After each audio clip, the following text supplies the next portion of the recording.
ವ್ಯಾಸಾಯ ಭವನಾಶಾಯ ಶ್ರೀಶಾಯ ಗುಣರಾಶಯೇ ಹೃದ್ಯಾಯ ಶುದ್ಧವಿದ್ಯಾಯ ಮಧ್ವಾಯ ಚ ನಮೋ ನಮಃ. ನಮಸ್ತೆ ಪ್ರಾಣೇಶ ಪ್ರಣತವಿಭವಾಯ ವನಿಮಗಾಃ. ನಮಃ ಸ್ವಾಮಿನ್ ರಾಮಪ್ರಿಯತಮ ಹನುಮನ್ ಗುರುಗುಣ. ನಮಸ್ತುಭ್ಯಂ ಭೀಮ ಪ್ರಬಲತಮ ಕೃಷ್ಣೇಷ್ಟ ಭಗವನ್. ನಮಃ ಶ್ರೀಮನ್ಮಧ್ವ ಪ್ರದಿಶ ಸುದೃಶನ್ನೋ ಜಯ ಜಯ. ತಪೋ ವಿದ್ಯಾ ವಿರಕ್ತ್ಯಾದಿ ಸದ್ಗುಣೌಘಾಕರಾನಹಂ.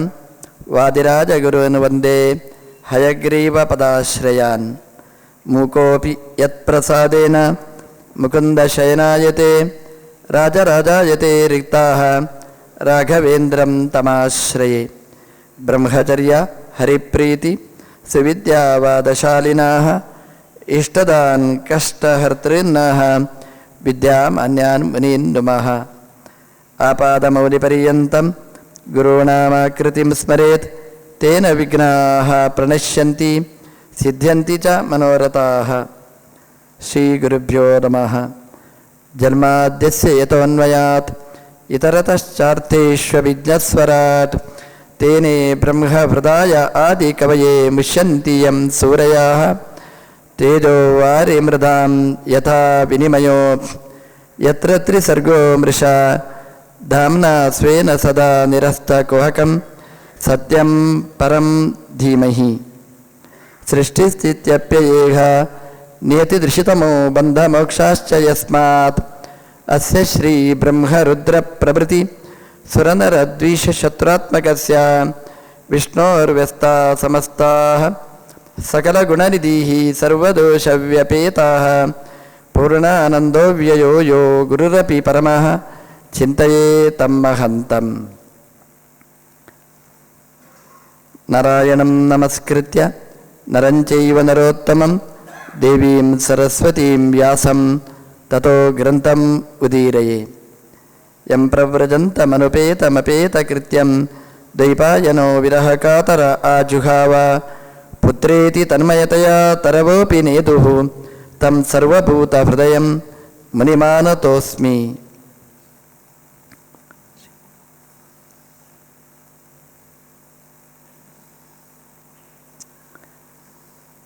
ಕಾಣದಿದ್ದ ಭಗವಂತ, ಅವನನ್ನು ಕಾಣಲಿಕ್ಕಿರತಕ್ಕ ಮಾಧ್ಯಮ ಶಬ್ದವೊಂದೇ. ಅದನ್ನು ಬಿಟ್ಟರೆ ನಮಗೆ ಬೇರೆ ಮಾಧ್ಯಮ ಸಿಗುವುದಿಲ್ಲ. ಯಾವ ಶಬ್ದ ನಮಗೆ ಗಮಕ? ದೇವರನ್ನು ಕಂಡವರ ಶಬ್ದ ದೇವರನ್ನು ನಮಗೆ ಪರಿಚಯ ಮಾಡಿಸಿ ಕೊಡ್ತದೆ. ಯಾರು ದೇವರನ್ನು ನೋಡಿದ್ದಾರೆ ಅವರು ದೇವರ ಬಗ್ಗೆ ಹೇಳಬೇಕು. ಆವಾಗ ನಮಗೆ ದೇವರು ಹೌದು ಅಂತ ನಮಗೆ ಒಪ್ಪಿಕೊಳ್ಳಿಕ್ಕಾಗತ್ತೆ. ದೇವರನ್ನು ಕಂಡವ ದೇವರೇ ಪೂರ್ಣ ಪ್ರಮಾಣದಲ್ಲಿ. ಆದ್ದರಿಂದ ದೇವರ ಬಗ್ಗೆ ಯಾರು ಹೇಳಬೇಕು ಅಂದರೆ ದೇವರೇ ಹೇಳಬೇಕು. ಆ ಶಬ್ದ ಅಪೌರುಷೇಯವಾದ ವೇದವಾಂಗ್ಮಯ. ನಿರಂತರ ತನ್ನ ಕಂಠದಲ್ಲಿ ಇಟ್ಟುಕೊಂಡು ಅದರ ಸಂರಕ್ಷಣೆ ಭಗವಂತನೇ ಮಾಡಿದ್ದಾನೆ. ಅದನ್ನೇ ಬ್ರಹ್ಮದೇವರಿಗೆ ಉಪದೇಶ ಮಾಡ್ತಾನೆ. ಎಲ್ಲ ಸಜ್ಜನ ವರ್ಗಕ್ಕೆ ಆ ವೇದ ಒಂದು ಒಳ್ಳೆಯ ಮಾಧ್ಯಮ. ಆದರೆ ವೇದ ಅರ್ಥ ಆಗದೇ ಇದ್ದಂತಹ ಮಂದಿ ಇದ್ದಾರೆ. ಸಂಸ್ಕೃತ ಬರಬಹುದು, ಆದರೆ ವೇದ ಅರ್ಥ ಆಗುವುದಿಲ್ಲ. ವೇದದ ಭಾಷೆನೇ ಬೇರೆ, ನಾವು ಆಡುವ ಸಂಸ್ಕೃತ ಭಾಷೆನೇ ಬೇರೆ. ಆದ್ದರಿಂದ ವೇದ ಸಂಸ್ಕೃತ ನನಗೆ ಬರುತ್ತೆ, ಹಾಗಾಗಿ ವೇದವನ್ನು ಜೀರ್ಣಿಸಿಕೊಳ್ತೇನೆ ಅಂತ ಹೇಳಲಿಕ್ಕೆ ಆಗುವುದಿಲ್ಲ. ಅವಾರ ಸುಧಾವತಿ ಬಲಿತಾ ಸೂಕ್ತದಲ್ಲಿ ಹೇಳುತ್ತಾರೆ, ವಾಯುದೇವರ ಮಹಿಮೆಯನ್ನೇ ಹೇಳುತ್ತಾರೆ. ಮಹಾಭಾರತಕ್ಕೆ ಅರ್ಥವನ್ನು ಆಚಾರ್ಯರು ಲೀಲಾಜಾಲವಾಗಿ ಹೇಳ್ತಾರಂತೆ. 10 ಅರ್ಥ ಹೇಳಲಿಕ್ಕೆ ಕಷ್ಟ ಆಗುವುದಿಲ್ಲ ಅಂತೆ. ಆದರೆ ಅವರಾಸು ಧಾವತಿ. ಆದರೆ ಅಪೌರುಷೇಯ ವಾಗ್ಮಯಕ್ಕಾಗುವಾಗ ಅರ್ಥ ಹೇಳುವಾಗ ಜಾಗರೂಕರಾಗಿ ಹೇಳ್ತಾರೆ ಅಂತ. ಬಹಳ ಅದರಲ್ಲಿ ಉದಾತ್ತ ಅನುದಾತ್ತ ಸ್ವರಿತಗಳು ಇವುಗಳ ಅರ್ಥವನ್ನು ಚಿಂತನೆ ಮಾಡಿ ಅನುಸಂಧಾನ ಮಾಡಿ ಹೇಳಬೇಕಾದಂತಹ ದೊಡ್ಡ ಜವಾಬ್ದಾರಿ ಅದರಲ್ಲಿ ತುಂಬಿಕೊಂಡಿರ್ತದೆ. ಸಂಸ್ಕೃತ ಬರುವವರಿಗೆಲ್ಲ ವೇದ ಅರ್ಥ ಆಗುವುದಿಲ್ಲ. ವೇದದ ಭಾಷೆನೇ ಬೇರೆ, ಅದಕ್ಕೆ ವೈದಿಕ ಪರಂಪರೆ ಅದಕ್ಕೆ ಬೇಕು. ನಮ್ಮ ಆಚಾರ್ಯರು ಮಾರ್ಗದರ್ಶನ ನಮಗೆ ಮಾಡಿದ್ದಾರೆ. ಆ ಮಾರ್ಗದರ್ಶನದಲ್ಲಿ ನಾವು ಚಿಂತನೆ ಮಾಡಬೇಕಾದ್ದು. ವೇದದ ಸಾರ ನಮಗೆ ಕೊಟ್ಟರು. ಮಹಾಭಾರತ ಮೂಲರಾಮಾಯಣಾದಿಗಳ ಮೂಲಕ ವೇದದ ಸಾರವನ್ನು ಕೊಟ್ಟರು. ಅದರದ್ದೂ ಸಾರ ಮತ್ತೆ 17 ಪುರಾಣಗಳಲ್ಲಿ ಕೊಟ್ಟು ಕೊನೆಗೆ ಶ್ರೀಮದ್ ಭಾಗವತವನ್ನು ಕೊಟ್ಟರು. ಅದು ಸಕಲ ವೇದಗಳ ಸಾರ.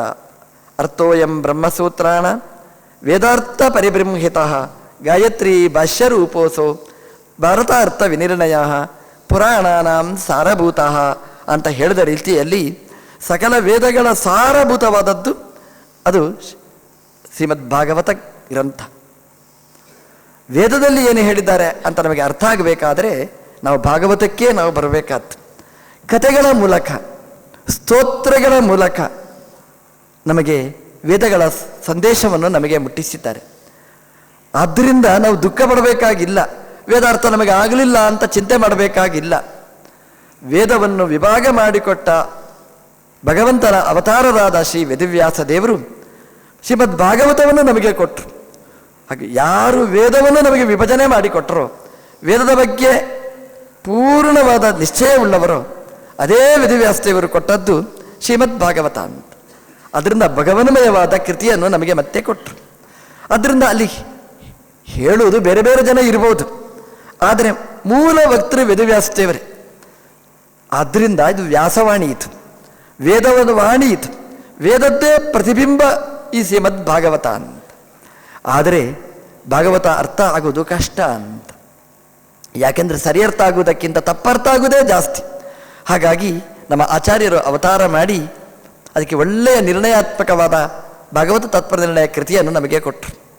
ಅದರ ಹಿನ್ನೆಲೆಯಲ್ಲಿ ನಾವು ಭಾಗವತವನ್ನು ಓದಿದಾಗ ಭಾಗವತ ಅಂದರೆ ಏನು ಅಂತ ನಮ್ಮ ಯೋಗ್ಯತೆಗೆ ಅನುಗುಣವಾಗಿ ನಾವು ಅರ್ಥವಿಸಿಕೊಳ್ಳಲಿಕ್ಕೆ ಸಾಧ್ಯ. ಆ ಭಾಗವತ ತಾತ್ಪರ್ಯ ನಿರ್ಣಯಕ್ಕೂ ಬೇರೆ ಬೇರೆ ವ್ಯಾಖ್ಯಾನಕಾರರು ತಮ್ಮ ಸೇವೆಯನ್ನು ಸಲ್ಲಿಸಿದ್ದಾರೆ. ವಿಜಯಧ್ವಜರಂಥವರು ಅದಕ್ಕೆ ತನ್ನ ಅಪಾರವಾದ ಸೇವೆಯನ್ನು ಸಲ್ಲಿಸಿದ್ದಾರೆ. ಸತ್ಯಧರ್ಮ ತೀರ್ಥರು, ಯಾದವಾರ್ಯರು ತಮ್ಮದೇ ಕೊಡುಗೆಯನ್ನು ಶ್ರೀಮದ್ ಭಾಗವತಕ್ಕೆ ನೀಡಿದ್ದಾರೆ. ಇದೆಲ್ಲವನ್ನು ನಾವು ಇಟ್ಟುಕೊಂಡರೂ ಕೂಡ ಭಾಗವತದಲ್ಲಿ ಇನ್ನೊಂದು ಅದರಲ್ಲಿ ಹೃದಯ ಇದೆ, ನಾಡಿ ಮಿಡಿತ ಇದೆ. ಅದು ನಮಗೆ ಅರ್ಥ ಆಗಬೇಕು. ಭಾಗವತದಲ್ಲಿ ಯಾವುದೋ ಒಂದು ಶಬ್ದ ಇದೆ, ಆ ಶಬ್ದದಲ್ಲಿ ಅದರಲ್ಲಿ ಪೂರ್ಣ ಸತ್ವ ಇಟ್ಟಿದ್ದಾರೆ. ಅದನ್ನು ನಾವು ಚಿಂತನೆ ಮಾಡಬೇಕಾದ್ದು. ಇಡೀ ಶರೀರ ಇದೆ, ಹಾರ್ಟ್ ಎಲ್ಲಿಯೋ ಒಂದು ಕಡೆ ಇದೆ, ಅದು ಮುಖ್ಯವಾದ್ದು. ಭಾಗವತದಲ್ಲಿ ಹೃದಯ ಇದೆ, ಯಾವುದೋ ಒಂದು ಶಬ್ದದಲ್ಲಿ.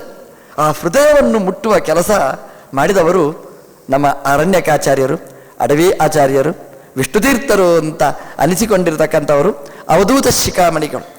ಭಾಗವತವನ್ನು ಎಷ್ಟು ಸಲ ಅಧ್ಯಯನ ಮಾಡಿದ್ದಾರೆ, ಜೀರ್ಣಿಸಿಕೊಂಡಿದ್ದಾರೆ. ಅದಕ್ಕೆ ಉದಾಹರಣೆ ಈ ಭಾಗವತ ಸಾರೋದ್ಧಾರ ಅಂತ. ಭಾಗವತವೇ ಒಂದು ಸಾರ, ಅದೇ ಒಂದು ಸಾರೋದ್ಧಾರ. ಅದರ ಸಾರೋದ್ಧಾರ ಇದು ಅಂತಂದರೆ ಪ್ರಾಯಶಃ ಫಿಲ್ಟಿಂಗ್ ಮಾಡಿ ಮಾಡಿ ಮಾಡಿ ನಮಗೆ ಕೊಟ್ಟಿರತಕ್ಕಂಥದ್ದು. ಅನ್ನ ಇಳಿಯದಿದ್ದವರಿಗೂ ಅದರದ್ದೂ ಸಾರ ಇಳಿಸಿ ನಮಗೆ ಜೀರ್ಣ ಆಗುವ ರೀತಿಯಲ್ಲಿ ನಮಗೆ ಕೊಟ್ಟು ಮಹಾ ಉಪಕಾರ ಮಾಡಿದವರು ಅವಧೂತ ಶಿಖಾಮಣಿಗಳು, ವಿಷ್ಣುತೀರ್ಥರು ಅಂತ. ಅದು ನಮಗೆ ಅರ್ಥ ಆಗಬೇಕಾದ್ರೆ ಕೆಲವೊಂದು ಶ್ಲೋಕಗಳನ್ನು ನಾವು ಮುಟ್ಟಬೇಕು. ಆವಾಗ ಅವರದ್ದು ಪಾಂಡಿತ್ಯ ಅನ್ನೋದಕ್ಕಿಂತಲೂ ಭಗವಂತನ ಬಗ್ಗೆ ಇರತಕ್ಕಂತಹ ನಿಷ್ಠೆ, ಭಗವಂತನ ಅನುಗ್ರಹ, ಅವರ ಉಪಾಸನೆ ಹೇಗಿದೆ ಅನ್ನೋದನ್ನು ನಾವು ಅರ್ಥ ಮಾಡಿಕೊಳ್ಳಲಿಕ್ಕೆ ಒಂದೆರಡು ಶ್ಲೋಕಗಳು ನಮಗೆ ಸಾಕು. ಅದಕ್ಕೆ ಇಲ್ಲಿ ಇವತ್ತಿನ ವಿಷಯ ಆತ್ಮಸಮರ್ಪಣ ಅಂತ.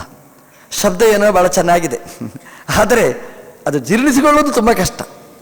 ಆತ್ಮಸಮರ್ಪಣೆ ಅಂತ ಹೇಳಿದ ತಕ್ಷಣ ನಮಗೆ ನೆನಪಾಗುವುದು ತೆಂಗಿನಕಾಯಿ ಒಡೆಯುವುದು ಸಮರ್ಪಣೆ ಮಾಡೋದು ಅಂತ. ಇಷ್ಟಕ್ಕೆ ನಮ್ಮ ಸಮರ್ಪಣೆ ಶಬ್ದ ಅದು ಸೀಮಿತ ಆಗಿಬಿಟ್ಟಿದೆ. ಆತ್ಮಸಮರ್ಪಣೆ, ಅದಕ್ಕೆ ಇನ್ನೊಂದು ಶಬ್ದ ಬಿಂಬೋಪಾಸನ ಅಂತ ಅವರು ಕೊಟ್ಟ ಹೆಸರು.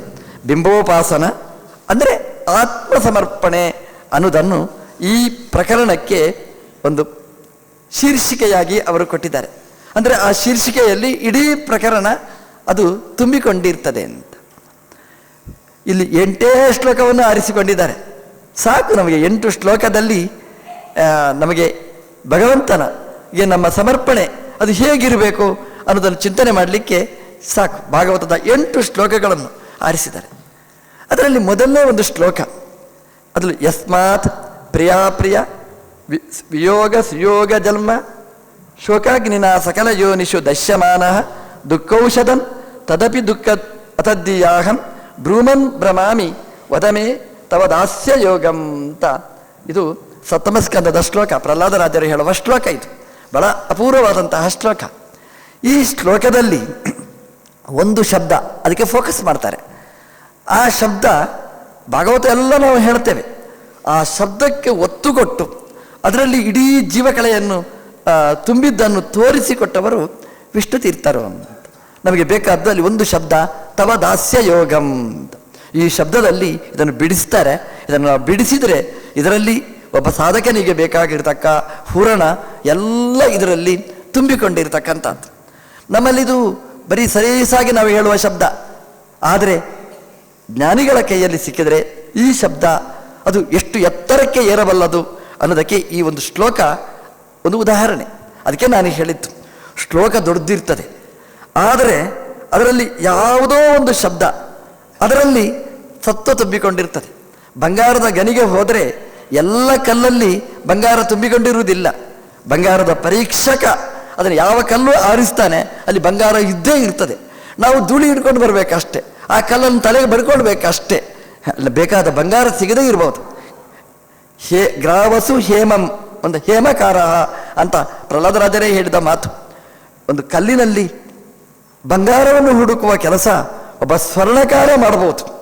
ಅದೇ ರೀತಿಯಾಗಿ ಒಬ್ಬ ಜ್ಞಾನಿ ಮಾತ್ರ ಶಬ್ದದಲ್ಲಿ ತುಂಬಿದ ಆ ಪರಬ್ರಹ್ಮನನ್ನು ಅರಸಬಲ್ಲ, ಅದಕ್ಕೆ ಬೇಕಾದ ಸಾಧನವನ್ನು ಪಡೆಯಬಲ್ಲ, ಅನುಭೂತಿಯನ್ನು ಪಡೆಯಬಲ್ಲ ಅನ್ನೋದಕ್ಕೆ ವಿಷ್ಣು ತೀರ್ಥರು ಅರಸಿದ ಈ ಒಂದು ಶ್ಲೋಕದ ಒಂದು ಶಬ್ದ ಒಂದು ಮಾರ್ಗದರ್ಶನ, ಒಂದು ಸೂಚಿ ಅಂತ. ಬಿಂಬೋಪಾಸನೆ, ಆತ್ಮೋಪಾಸನೆ ಅಂತ ಹೇಳ್ತಾರೆ. ಬಿಂಬದ ಅನುಸಂಧಾನ, ಆತ್ಮ ಸಮರ್ಪಣೆ, ಇದು ಎರಡು ಒಂದೇ ಶಬ್ದ, ಏಕಾರ್ಥಕ ಶಬ್ದ, ಪರ್ಯಾಯ ಶಬ್ದಗಳು ಅಂತ ಅಡವಿ ಆಚಾರ್ಯರ ಚಿಂತನೆ. ಅಂದರೆ ಆತ್ಮಸಮರ್ಪಣೆ ಒಳ್ಳೆಯ ಶಬ್ದ ಇದು. ಸಮರ್ಪಣೆ ಅದು ಬಿಂಬ ಉಪಾಸನೆ ಎರಡು ಒಂದಾಗಬೇಕು. ಸಮರ್ಪಣೆ ಅಂತ ಹೇಳಿದಾಗ ಒಂದು ಮಾತು ನಾವು ನೆನಪಿಟ್ಟುಕೊಳ್ಬೇಕು. ಸಮರ್ಪಣೆ ಅಂದರೆ ನಾವು ಏನು ಮಾಡ್ತೀವಿ? ನಮ್ಮಲ್ಲಿ ಒಂದು ಕ್ರಮ ಇದೆ. ಯಾವುದೇ ಒಂದು ಕಾರ್ಯಕ್ರಮ ಮಾಡಿದರೆ ನಾವು ಸಮರ್ಪಣೆ ಅಂತ ನಾವು ಶ್ಲೋಕ ಹೇಳಿ ಅದನ್ನು ಭಗವಂತನಿಗೆ ನಿವೇದಿಸ್ತೇವೆ. ಆ ಶ್ಲೋಕವನ್ನು ಈ ಪ್ರಕರಣದಲ್ಲಿ ಉಲ್ಲೇಖ ಮಾಡ್ತಾರೆ ಅಡವಿ ಆಚಾರ್ಯರು. ಮುಂದೆ ಅದನ್ನು ನೋಡಬೇಕಾದ ನಾವು ಈ ಭಗವಂತನನ್ನು ಸ್ತೋತ್ರ ಮಾಡ್ತಾರೆ. ಸ್ತೋತ್ರ ಮಾಡುವಾಗ ಕೃಷ್ಣನನ್ನು, ದೇವರನ್ನು ಹೇಗೆ ಚಿಂತನೆ ಮಾಡ್ತಾರೆ ಅಂತಂದರೆ, ಕರಾರವಿಂದೇನ ಮುಖಾರವಿಂದೇ ಕರಾರವಿಂದೇನ ಪದಾರವಿಂದಂ ವಿನಿವೇಶಯಂತಂ ಅಂತ, ಬಾಲಂ ಮುಕುಂದಂ ಮನಸಾ ಸ್ಮರಾಮಿ ಅಂತ ಒಬ್ಬ ಹೇಳ್ತಾನೆ. ಒಳ್ಳೆಯ ಚಿಂತನೆ ಇತ್ತು. ಕೃಷ್ಣನನ್ನು ಚಿಂತನೆ ಮಾಡ್ತಾರೆ. ಕೃಷ್ಣ ಹೇಗಿದ್ದಾನೆ ಅಂತ. ಕೃಷ್ಣ ಹೇಗಿದ್ದಾನೆ ಅಂತಂದ್ರೆ ನಮ್ಮ ಪುಟಾಣಿಗಳು ಹೇಗಿರ್ತಾರೆ ಹಾಗೇ ಇರ್ತ ಅಂತ ಚಿಂತನೆ ಮಾಡ್ತಾರೆ. ನಮ್ಮ ಮಕ್ಕಳು ಹೇಗಿರ್ತಾರೆ ಅಂದರೆ ತಮ್ಮ ಕೈಯಿಂದ ತಮ್ಮ ಬೆರಳನ್ನು ಹಿಡಿದು ಬಾಯಲ್ಲಿ ಚೀಪ್ತಾರೆ ಅಂತ. ಇದು ಮಗುವಿನ ಲಕ್ಷಣ ಅಂತ. ನಮ್ಮ ದೇವರು ಅದಕ್ಕಿಂತ ಹೊರಗಾಗಿಲ್ಲ ಅಂತ. ದೇವರು ಹೇಗಿದ್ದ ಅಂತಂದರೆ ಅವನು ಪದಾರವಿಂದ ಕರಾರವಿಂದೇನ ಮುಖಾರವಿಂದೆ ವಿನಿವೇಶ ಎಂತಂ, ಎಲ್ಲ ಅರವಿಂದಗಳೇ. ಒಂದು ಅರವಿಂದದಿಂದ ಇನ್ನೊಂದು ಅರವಿಂದವನ್ನು ಹಿಡಿದು ಇನ್ನೊಂದು ಅರವಿಂದದಲ್ಲಿ ತುಂಬಿಸಿದ, ಒಂದು ಅರವಿಂದದಿಂದ ಇನ್ನೊಂದು ಅರವಿಂದವನ್ನು ಹಿಡಿದು ಅದನ್ನು ಮತ್ತೊಂದು ಅರವಿಂದದಲ್ಲಿ ತುಂಬಿಸಿದ. ಎಲ್ಲೂ ಇಲ್ಲ ಇದು. ಯಾವ ಕವಿಗೂ ಗೋಚರವಾಗದೇ ಇರತಕ್ಕಂತಹ ಅಲಂಕಾರ ಇದು. ಸಾಮಾನ್ಯವಾಗಿ ಒಂದು ಅರವಿಂದ ಸರಿ ಇದೆ, ಒಂದು ಅರವಿಂದದಿಂದ ಇನ್ನೊಂದು ಅರವಿಂದವನ್ನು ಹಿಡಿದು ಅದನ್ನು ಮತ್ತೊಂದು ಅರವಿಂದದಲ್ಲಿ ತುಂಬಿಸುವುದು ಇಲ್ಲ. ಅದೇನು ಅರ್ಚನೆನಾ? ಇಲ್ಲಿ ಹೇಳ್ತಾರೆ, ಕೃಷ್ಣ ಅವನ ಕೈಯೂ ಒಂದು ಅರವಿಂದ, ಅವನ ಪಾದನೂ ಒಂದು ಅರವಿಂದ, ಬಾಯಿಯೂ ಅರವಿಂದ ಅಂತ. ಅರವಿಂದ ಅಂತಂದರೆ ಅತ್ಯಂತ ಯೋಗ್ಯವಾದ ವಸ್ತು, ದೋಷರಹಿತವಾದ ವಸ್ತು ಅಂತ ಅದರ ಅರ್ಥ. ಭಗವಂತ ತನ್ನ ಕೈಯಿಂದ ತನ್ನ ಕಾಲಿನ ಬೆರಳನ್ನು ಎತ್ತಿ ಹಿಡಿದು ತಾನು ಅದನ್ನು ಚೀಪಿದ ಅಂತ. ಸಾಮಾನ್ಯವಾಗಿ ಮಕ್ಕಳು ಮಾಡುವ ಕೆಲಸ ಇದು. ಮಕ್ಕಳು ಯಾಕೆ ಮಾಡ್ತಾರೆ ಅಂತಂದರೆ ತಿನ್ನಬೇಕು, ಬಾಯಲ್ಲಿ ಏನಾದರೂ ತಿನ್ನಬೇಕು ಅಂತ ಒಂದು ಚಾಪಲ ಅವುಗಳಿಗೆ. ನಮ್ಮ ದೇವರು ಯಾಕೆ ಹೀಗೆ ಮಾಡಿದ? ಅವನಿಗೆ ಚಾಪಲನ, ಸಂಸ್ಕಾರನ, ಅಥವಾ ಮಗುವಿನ ಅಜ್ಞಾನನ, ಏನಿದು ಅಂದರೆ ಜ್ಞಾನಿಗಳದ್ದೇ ಒಂದು ಅದಕ್ಕೆ ಅನುಸಂಧಾನ ಇದೆ. ಜ್ಞಾನಿಗಳಿಗೆ ಹೇಳ್ತಾರೆ, ಕೃಷ್ಣನಿಗೆ ತನ್ನ ಪಾದದ ಬೆರಳು ಅಂದರೆ ತುಂಬ ಇಷ್ಟ ಅಂತ. ಯಾಕೆಂತಂದರೆ ಅದು ತುಂಬ ಸ್ವಾದಿಷ್ಟ ಆಗಿದೆ ಅಂತ. ದೇವರಲ್ಲಿ ಕೈ, ಕಾಲು, ಬಾಯಿ, ಮೂಗು, ನೇಹ ನಾನಾವಸ್ತಿ ಕಿಂಚನ ಎಲ್ಲವೂ ಒಂದೇ ರೀತಿ. ಆದರೂ ನಮ್ಮ ದೇವರಿಗೆ ಪಾದ, ಅದರ ಅಂಗುಟ ಅಂದರೆ ತುಂಬ ಇಷ್ಟ ಅಂತೆ. ಯಾಕೆಂದರೆ ತುಂಬ ಸ್ವೀಟ್ ಆಗಿದೆ ಅಂತ. ಅದೇನು? ಎಲ್ಲವೂ ಮಧುರವಾದದ್ದೇ. ನೇಹ ನಾನಾಸ್ತಿ ಕಿಂಚನ, ಎಲ್ಲವೂ ಆನಂದಮಯವತ್. ಅಲ್ಲಿ ಆನಂದಮಯ ಇದು ಆನಂದಮಯ ಅಲ್ಲ ಅನ್ನುವ ಪೃಥಕ್ ಭಾವನೆ ಇಲ್ಲ. ಆದರೂ ಕೃಷ್ಣ ತನ್ನ ಕೈಯಿಂದಲೇ ತನ್ನ ಕಾಲನ್ನು ಎಳೆದು ತನ್ನ ಬಾಯಲ್ಲಿ ಇಟ್ಟುಕೊಳ್ತಾನೆ ಅಂತ. ತುಂಬ ಇಷ್ಟ ಅಂತ. ಯಾಕೆ ಇಷ್ಟ? ಅದು ಮಧುರ. ಯಾಕೆ ಮಧುರ? ಅದರಲ್ಲಿ ಜ್ಞಾನಿಗಳು ಮಾಧುರ್ಯ ತುಂಬಿಸಿದ್ದಾರೆ ಅಂತ. ಏನು ಮಾಧುರ್ಯ ತುಂಬಿಸಿದ್ದಾರೆ? ಎಲ್ಲ ಜ್ಞಾನಿಗಳು ತಾವು ಕರ್ಮ ಮಾಡಿ ಕೊನೆಗೆ ಕೃಷ್ಣಾರ್ಪಣ ಬಿಡುವುದು ಆ ಪಾದದ ಅಂಗುಷ್ಟಕ್ಕೆ. ಹಾಗಾಗಿ ಜ್ಞಾನಿಗಳು ಮಾಡಿದ ಕೃಷ್ಣಾರ್ಪಣ ಅಂದರೆ ಕರ್ಮಗಳು, ಅದರ ಫಲ, ಅದರ ಸಾರ ತನ್ನ ಕಾಲಲ್ಲಿದೆ. ಹಾಗಾಗಿ ಕಾಲನ್ನು ಚೀಪಿದರೆ ಜ್ಞಾನಿಗಳು ಮಾಡಿದ ಸತ್ಕರ್ಮಗಳನ್ನು ತನ್ನ ಬಾಯಲ್ಲಿ ಇಟ್ಟುಕೊಂಡ ಹಾಗೆ ಅಂತ ಭಗವಂತ ಅದನ್ನು ಆಸ್ವಾದಿಸಿದ ಅಂತ ಜ್ಞಾನಿಗಳು ಚಿಂತನೆ ಮಾಡುವಂಥದ್ದು. ಹಾಗಾಗಿ ಸಮರ್ಪಣೆ ಅಂತ ಹೇಳುವಾಗ ನಮ್ಮ ತಲೆಯಲ್ಲಿ ಬರುವಂತಹದ್ದು ಈ ಚಿಂತನೆ. ಅಂದರೆ ಒಂದು ಕರ್ಮವನ್ನು ಮನಸ್ಸಲ್ಲಿ ಅನುಸಂಧಾನ ಮಾಡಿ ನೀರು ಹಿಡ್ಕೊಂಡು ಒಂದು ತುಳಸಿ ದಳ ಇಟ್ಕೊಂಡು ದೇವರ ಪಾದಕ್ಕೆ ಇದು ಕೃಷ್ಣಾರ್ಪಣ, ಇದು ಬ್ರಹ್ಮಾರ್ಪಣ ಅಂತ ಇದು ಆತ್ಮ ಸಮರ್ಪಣೆ ಅಂತ ನಾವು ಸಾಮಾನ್ಯವಾಗಿ ನಾವು ತಿಳ್ಕೊಳ್ಳುವಂಥದ್ದು. ತಪ್ಪೇನೂ ಅಲ್ಲ. ನೀರು ಅಂದ್ರೆ ಅಷ್ಟೇ, ತುಳಸಿ ಅಂದರೂ ಅಷ್ಟೇ. ನೀರು ಅಂದರೆ ಅದು ಕರ್ಮದ ಸಂಕೇತ. ತಸ್ಮಿನ್ ಅಪೋ ಮಾತರಿಶ್ವ ದದಾತಿ ಅಂತ. ಅಪು ಅಂದರೆ ನೀರು ಅಂತ. ಆ ಪಾಲನಾತ್ ಆಪಹ ಕರ್ಮಾಣಿ ಅಂತ ನಮ್ಮ ಆಚಾರ್ಯರು ವ್ಯಾಖ್ಯಾನ ಮಾಡಿದ್ದಿದೆ. ನಮಗೆ ಕರ್ಮವನ್ನು ಕೈಯಲ್ಲಿ ಹಿಡಿದು ದೇವರ ಕಾಲಿಗೆ ಇಡಲಿಕ್ಕಾಗುವುದಿಲ್ಲ. ಈಗ ಬೇಡ, ಮನೆಗೆ ಹೋಗಿ ನೋಡಿ, ನೀವು ಮಾಡಿದ ಕರ್ಮಗಳನ್ನು ಕೈಯಲ್ಲಿ ಹಿಡಿಲಿಕ್ಕೆ ಸಾಧ್ಯನಾ ಅಂತ. ಅದು ಅಮೂರ್ತ ಪದಾರ್ಥ, ಅದು ಸಿಗುವಂತಹದ್ದಲ್ಲ. ನಾವು ಏನು ಮಾಡ್ಬೋದು? ಅದಕ್ಕೆ ಒಂದು ಮೂರ್ತ ಸ್ವರೂಪ ಕೊಡೋದಾಗಿದ್ದರೆ ಒಂದು ಜಲ ಅಂತ, ನೀರು ಅಂತ. ನೀರು ಅದು ಶುದ್ಧವಾದ್ದು, ಹರಿಯುವಂತಹದ್ದು. ಹರಿಯ ಕಡೆಗೆ ಅದನ್ನು ಹರಿಲಿಕ್ಕೆ ನಾವು ಬಿಡಬೇಕು.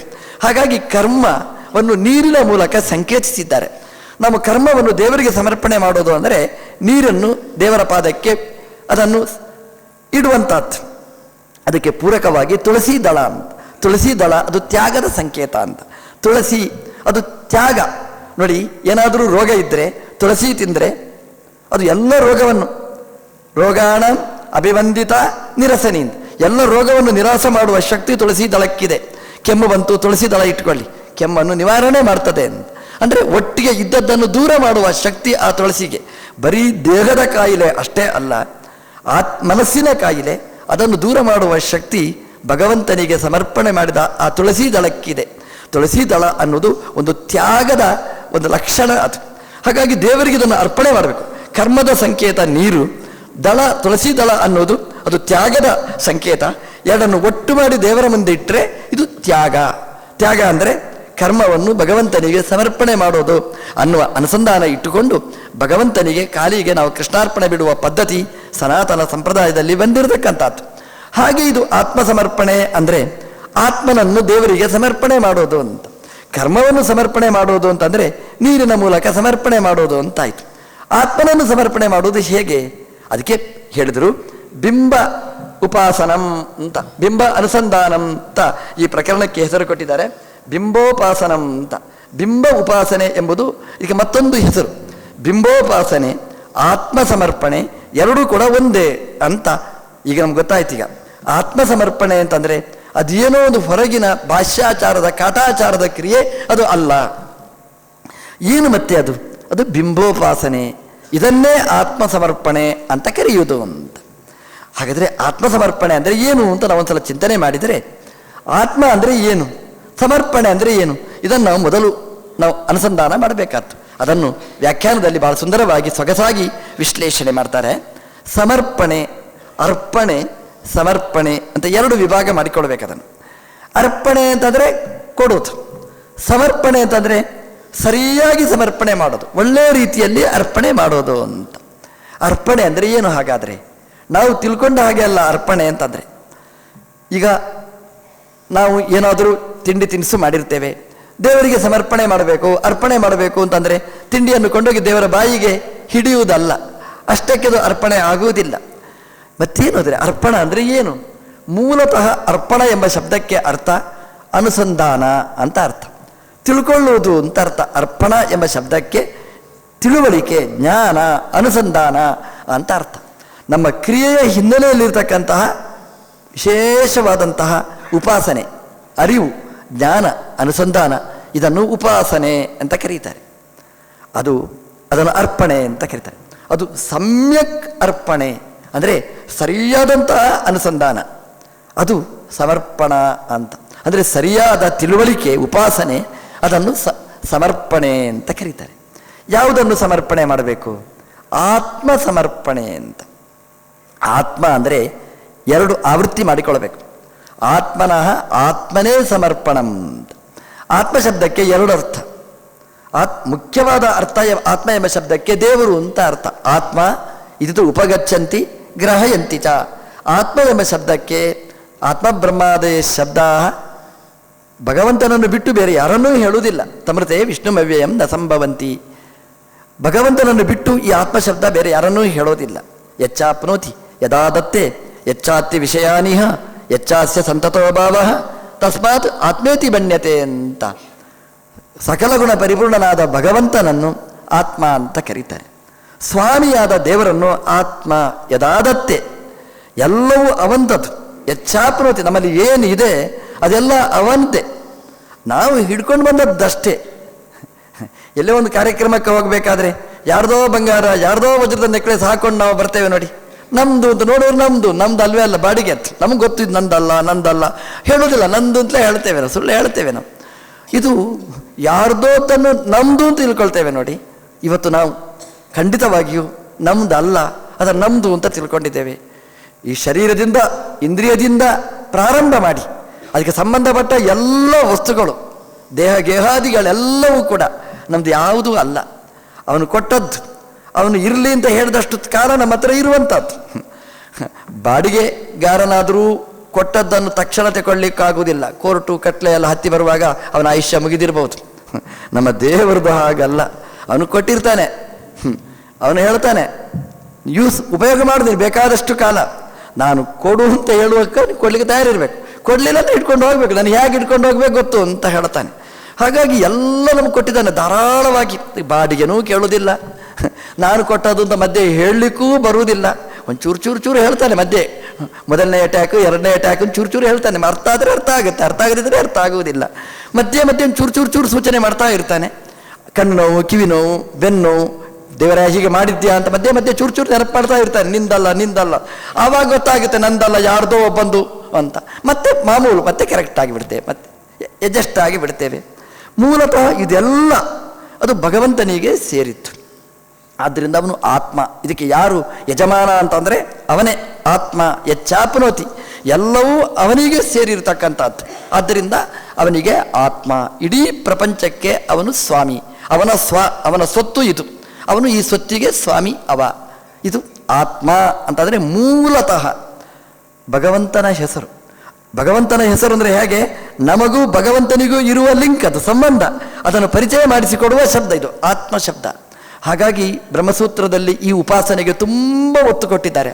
ನಮ್ಮ ಉಪಾಸನೆಯಲ್ಲಿ ಈ ಆತ್ಮ ಉಪಾಸನೆ ಸೇರಿಸಿಕೊಳ್ಳೇಬೇಕಾದ್ದು ಅಂತ. ಆತ್ಮ ಇದು ಉಪಗಚ್ಚಂತಿ ಗ್ರಹಯಂತಿ ಚ. ಜ್ಞಾನಿಗಳು ಈ ಆತ್ಮತ್ವ ಉಪಾಸನೆ ಮಾಡ್ತಾರೆ, ಮಾಡಿಸ್ತಾರೆ, ಬೋಧಿಸ್ತಾರೆ, ಸ್ವಯಂ ಅನುಸಂಧಾನ ಮಾಡ್ತಾರೆ ಅಂತ. ಹಾಗಾಗಿ ಈ ಆತ್ಮತ್ವದ ಉಪಾಸನೆಗೆ ತುಂಬ ಮಹತ್ವ ಇದೆ. ಸಚ್ಚಿದಾನಂದ ಆತ್ಮೇತಿ ಅಂತ 4 ಗುಣಗಳ ಉಪಾಸನೆಯಲ್ಲಿ ಪ್ರಧಾನಭೂತವಾದ್ದು ಆತ್ಮತ್ವ ಉಪಾಸನೆ. ಈ ಉಪಾಸನೆ ಎಂದೂ ನಾವು ಬಿಡಲಿಕ್ಕಿಲ್ಲ. ಆದಿವ್ಯಾಧಿ ನಿಮಿತ್ತೇನ ವಿಕ್ಷಿಪ್ತ ಮನಸ್ಸೋಪಿತು. ಅದು ಆದಿ ಇರಲಿ, ವ್ಯಾಧಿ ಇರಲಿ, ಏನೇ ಇರಲಿ, ಈ ಉಪಾಸನೆ ನಾವು ಮಾಡಲೇಬೇಕಾದ್ದು. ದೇವರ ದಯೆಯಿಂದ ಈ ಉಪಾಸನೆ ಒಂದು ಬರುವುದೇ ಇಲ್ಲ. ನಂದು ಅಂತ ಬರುತ್ತೆ ಹೊರತು, ಎಷ್ಟು ಅಂದರೆ ಈ ಆತ್ಮಶಬ್ದನೂ ನಂದು ಅಂತ ಬರುತ್ತೆ ಹೊರತು ದೇವರಿಗೆ ಸೇರಿದ್ದು ಅಂತ ಒಪ್ಪಿಕೊಳ್ಳಿಕ್ಕೆ ನಾವು ತಯಾರಿಲ್ಲ. ಅಷ್ಟರ ಮಟ್ಟಿಗೆ ಆತ್ಮತ್ವ ಎಂಬಂತಹದ್ದು ನಮ್ಮಿಂದ ದೂರ ಸರಿದು ನಿಂತಿರತಕ್ಕಂಥದ್ದು. ಅದು ಆತ್ಮ ಅಂದರೆ ದೇವರ ಶಬ್ದ, ದೇವರದ್ದೇ ಎಲ್ಲ ವಸ್ತು. ನಾವೆಲ್ಲ ಭಗವಂತನ ಅಧೀನ. ಬರೀ ದೇಹಗೇಹ ಅಷ್ಟೇ ಅಲ್ಲ, ಈ ಜೀವನೂ ಕೂಡ ಅಷ್ಟೇ. ನಾವು ತತ್ವನ್ಯಾಸ ಮಾಡುವಾಗ ಹೇಳ್ತೇವೆ ನೋಡಿ, ಇದರ ನಿಯಾಮಕ ಭಗವಂತ ಅಂತ, ಲಕ್ಷ್ಮೀ ನರಸಿಂಹ ಅಂತ. ಕ್ಷಂ ಬೀಜದಿಂದ ಆ ಭಗವಂತನನ್ನು ನಾವು ಉಪಾಸನೆ ಮಾಡ್ತೇವೆ. ನಾವು ಉಪಾಸನೆ ಅಲ್ಲ, ಹೇಳ್ತೇವೆ ನಾವು. ಅದನ್ನು ಅನುಸಂಧಾನ ಮಾಡಬೇಕಾದ್ದು ಆತ್ಮ, ಅವನು ಸ್ವಾಮಿ ಅಂತ. ಆತ್ಮ ಅಂದರೆ ಸ್ವಾಮಿಗೆ ಆತ್ಮ ಸಮರ್ಪಣ. ಆತ್ಮ ಅಂದರೆ ತನ್ನನ್ನು ಸಮರ್ಪಣೆ ಮಾಡಬೇಕು ಅಂತ ಆತ್ಮ ಸಮರ್ಪಣೆ. ಏನು ಸಮರ್ಪಣೆ ಅಂತಂದರೆ ಅನುಸಂಧಾನ ಮಾಡಬೇಕು. ಏನು ಅನುಸಂಧಾನ ಮಾಡಬೇಕು? ಆತ್ಮ ಅಂದರೆ ದೇವರಿಗೆ ಸೇರಿದವ ನಾನು ಅಂತ ಚಿಂತನೆ ಮಾಡಬೇಕಾದ್ದು. ನಮ್ಮದು ಹಾಗಲ್ಲ, ಈ ದೇವರು ನನಗೆ ಸೇರಿದ್ದು ಅಂತ ನಾವು ಉಪಾಸನೆ ಮಾಡೋದು. ತಿರ್ಗಮರಿಗೆ ಆಗಬೇಕು, ದೇವರಿಗೆ ಸೇರಿದವ ನಾನು ಅಂತ ಹೀಗಾಗಬೇಕು ಉಪಾಸನೆ.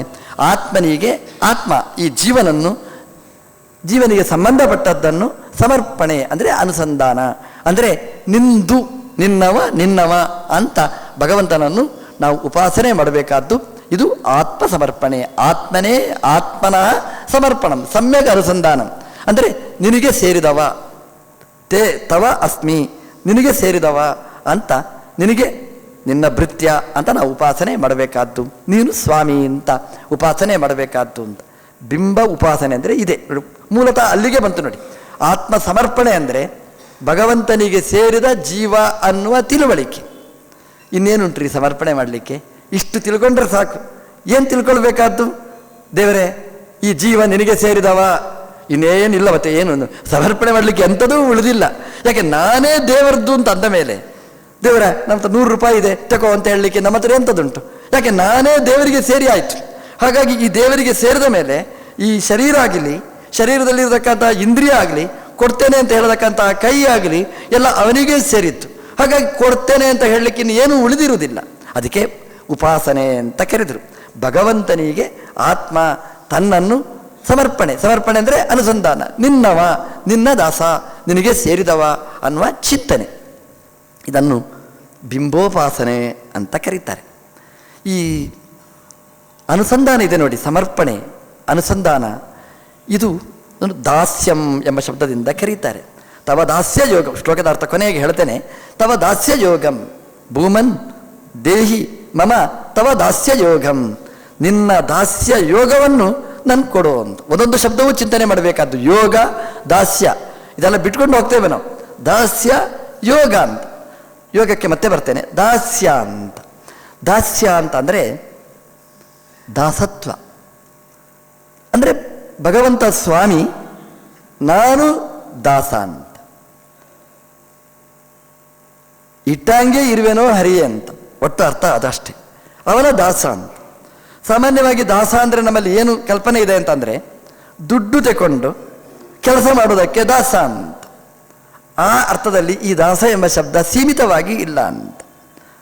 ದಾಸ ಎಂಬ ಶಬ್ದ ಅದನ್ನು ಎಲ್ಲವನ್ನೂ ಸಮರ್ಪಣೆ ಮಾಡುವವ, ಎಲ್ಲವೂ ನಂದಲ್ಲ ಅಂತ ಚಿಂತನೆ ಮಾಡುವವ, ನನ್ನಲ್ಲಿ ಏನೂ ಇಲ್ಲ ಅಂತ ಚಿಂತನೆ ಮಾಡುವವ, ಇದು ದಾಸ್ಯ.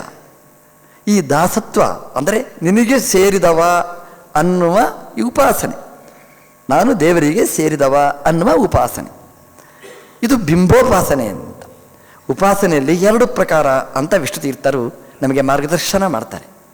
2 ರೀತಿ ಅಂತಂದರೆ, ಒಂದು ಭಗವಂತನ ಅನಂತ ಅವತಾರಗಳು, ಮತ್ಸ್ಯಾದಿ ದಶಾವತಾರಗಳಷ್ಟೇ ಅಲ್ಲ, ವಾಸುದೇವಾದಿ ಪಂಚರೂಪ ಅಷ್ಟೇ ಅಲ್ಲ, ಕೇಶವಾದಿ 24 ರೂಪ ಅಷ್ಟೇ ಅಲ್ಲ, ಅಜಾದಿ ಶತರೂಪ ಅಲ್ಲ, ಅಜಾದಿ 50 ರೂಪನೂ ಅಲ್ಲ, ನಾರಾಯಣಾದಿ ಶತರೂಪನೂ ಅಲ್ಲ, ವಿಷ್ಣುವಾದಿ 1000 ರೂಪ ಅಲ್ಲ, ಅನಂತ ರೂಪಗಳಿವೆ ಭಗವಂತನದ್ದು. ಅದೆಲ್ಲ ನಮಗೆ ಸ್ವಾಮಿ ಅಂತ ಉಪಾಸನೆ ಮಾಡಬೇಕಾದ್ದು. ಎಲ್ಲರದ್ದೂ ದಾಸರು ನಾವು, ಎಲ್ರಿಗೂ ಸೇರಿದವರು. ನಮ್ಮಲ್ಲಿ ಹೇಳುವ ಕ್ರಮ ಇದೆ, ನನಗೆ ರಾಮ ಅಂದರೆ ತುಂಬ ಇಷ್ಟ ರೀ ಅಂತ, ನನಗೆ ಕೃಷ್ಣ ಅಂದರೆ ಭಾರೀ ಇಷ್ಟ ಅಂತ. ಯಾಕೋ ಗೊತ್ತಿಲ್ಲ, ಸುಮ್ಮನೆ ಹೇಳೋದು ನಾವು, ರಾಮ ಅಂದರೆ ತುಂಬ ಇಷ್ಟ, ಯಾಕೋ ನಮಗೆ ಬೇಕಾದ ಸ್ವಲ್ಪ ಅನುಕೂಲ ಕಂಡಿತು ರಾಮನಲ್ಲಿ, ರಾಮ ಇಷ್ಟ ಅಂತ ಹೇಳಿದೆವು. ಕೃಷ್ಣ ಇಷ್ಟ ಅಂತ. ದೇವರು ನಮಗೆ ಸ್ವಾಮಿ, ಆದ್ದರಿಂದ ಇಷ್ಟ ಆಗಬೇಕು.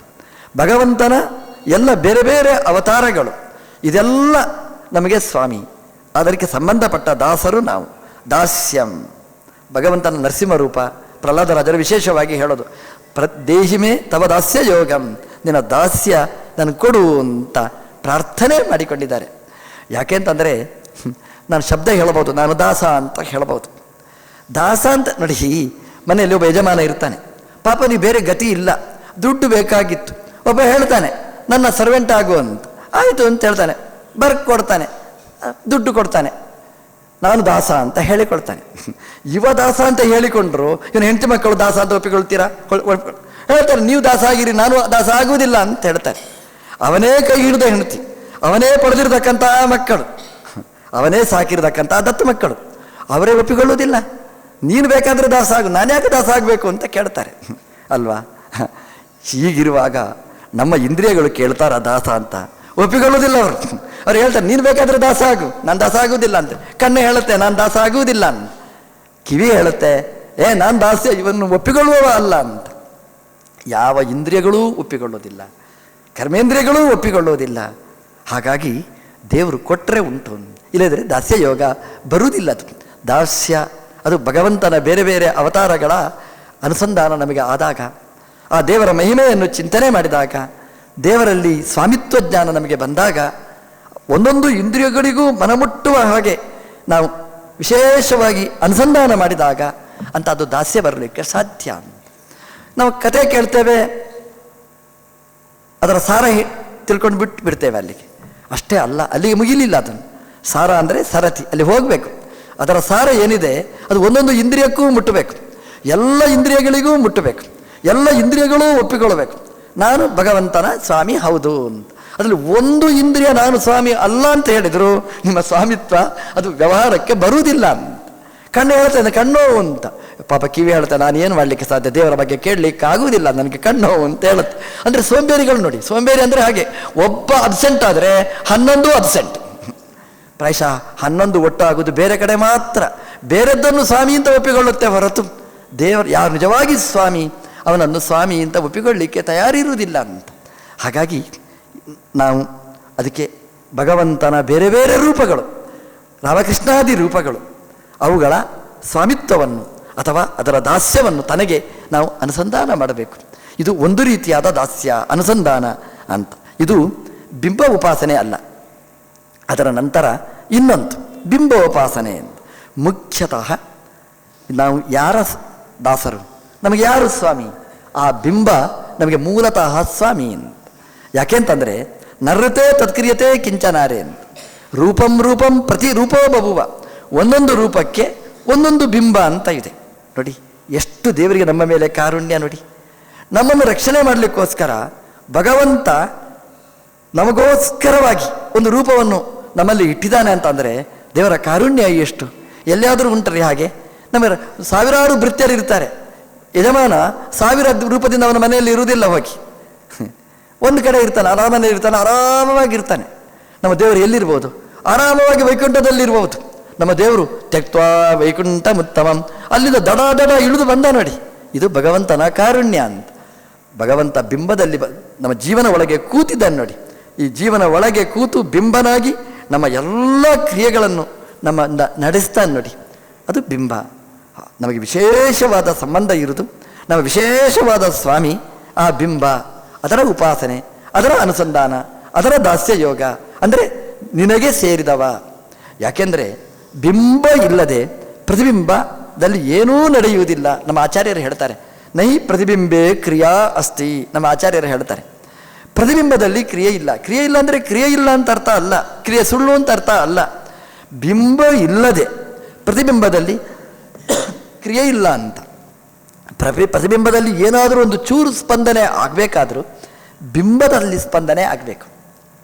ಕನ್ನಡಿಯ ಪ್ರತಿಮುಖದಲ್ಲಿ ಏನಾದರೂ ಚಲನವಲನೆ ಕಿಂಚಿತ್ತಾಗಬೇಕಾದರೂ ಕನ್ನಡಿಯ ಮುಂದೆ ನಿಂತ ಬಿಂಬದ ಸ್ಪಂದನೆ ಅತ್ಯಗತ್ಯ ಅಂತ. ಬಿಂಬ ಚಲನೆ ಇಲ್ಲದೆ ಪ್ರತಿಬಿಂಬದಲ್ಲಿ ಏನೂ ನಡೆಯುವುದಿಲ್ಲ, 100ಕ್ಕೆ 100ರಷ್ಟು. ಹಾಗಾಗಿ ಬಿಂಬದ ಪೂರ್ಣ ಅಧೀನವಾದ್ದು ಪ್ರತಿಬಿಂಬ. ಒಂದು ವೇಳೆ ಭಗವಂತ ಪರೀಕ್ಷೆ ಮಾಡಲಿಕ್ಕೋಸ್ಕರ ಸುಮ್ಮನೆ ತಮಾಷೆಗೋಸ್ಕರ ಭಗವಂತ ಕೈಯಲ್ಲಿದ್ದ ತನ್ನ ಶಕ್ತಿಯನ್ನು ಎಳ್ಕೊಂಡ್ರೆ, ವಿಡ್ರಾ ಮಾಡಿಕೊಂಡ್ರೆ ಕೈ ಸ್ತಬ್ಧ, ಏನು ಮಾಡಲಿಕ್ಕಾಗುವುದಿಲ್ಲ, ಏನು ಮಾಡಲಿಕ್ಕಾಗುವುದಿಲ್ಲ. ದೇವರು ತೋರಿಸ್ತಾನೆ, ಬಿಂಬ ಇಲ್ಲದೆ ಪ್ರತಿಬಿಂಬದಲ್ಲಿ ಕ್ರಿಯೆ ನಡೆಯುವುದಿಲ್ಲ.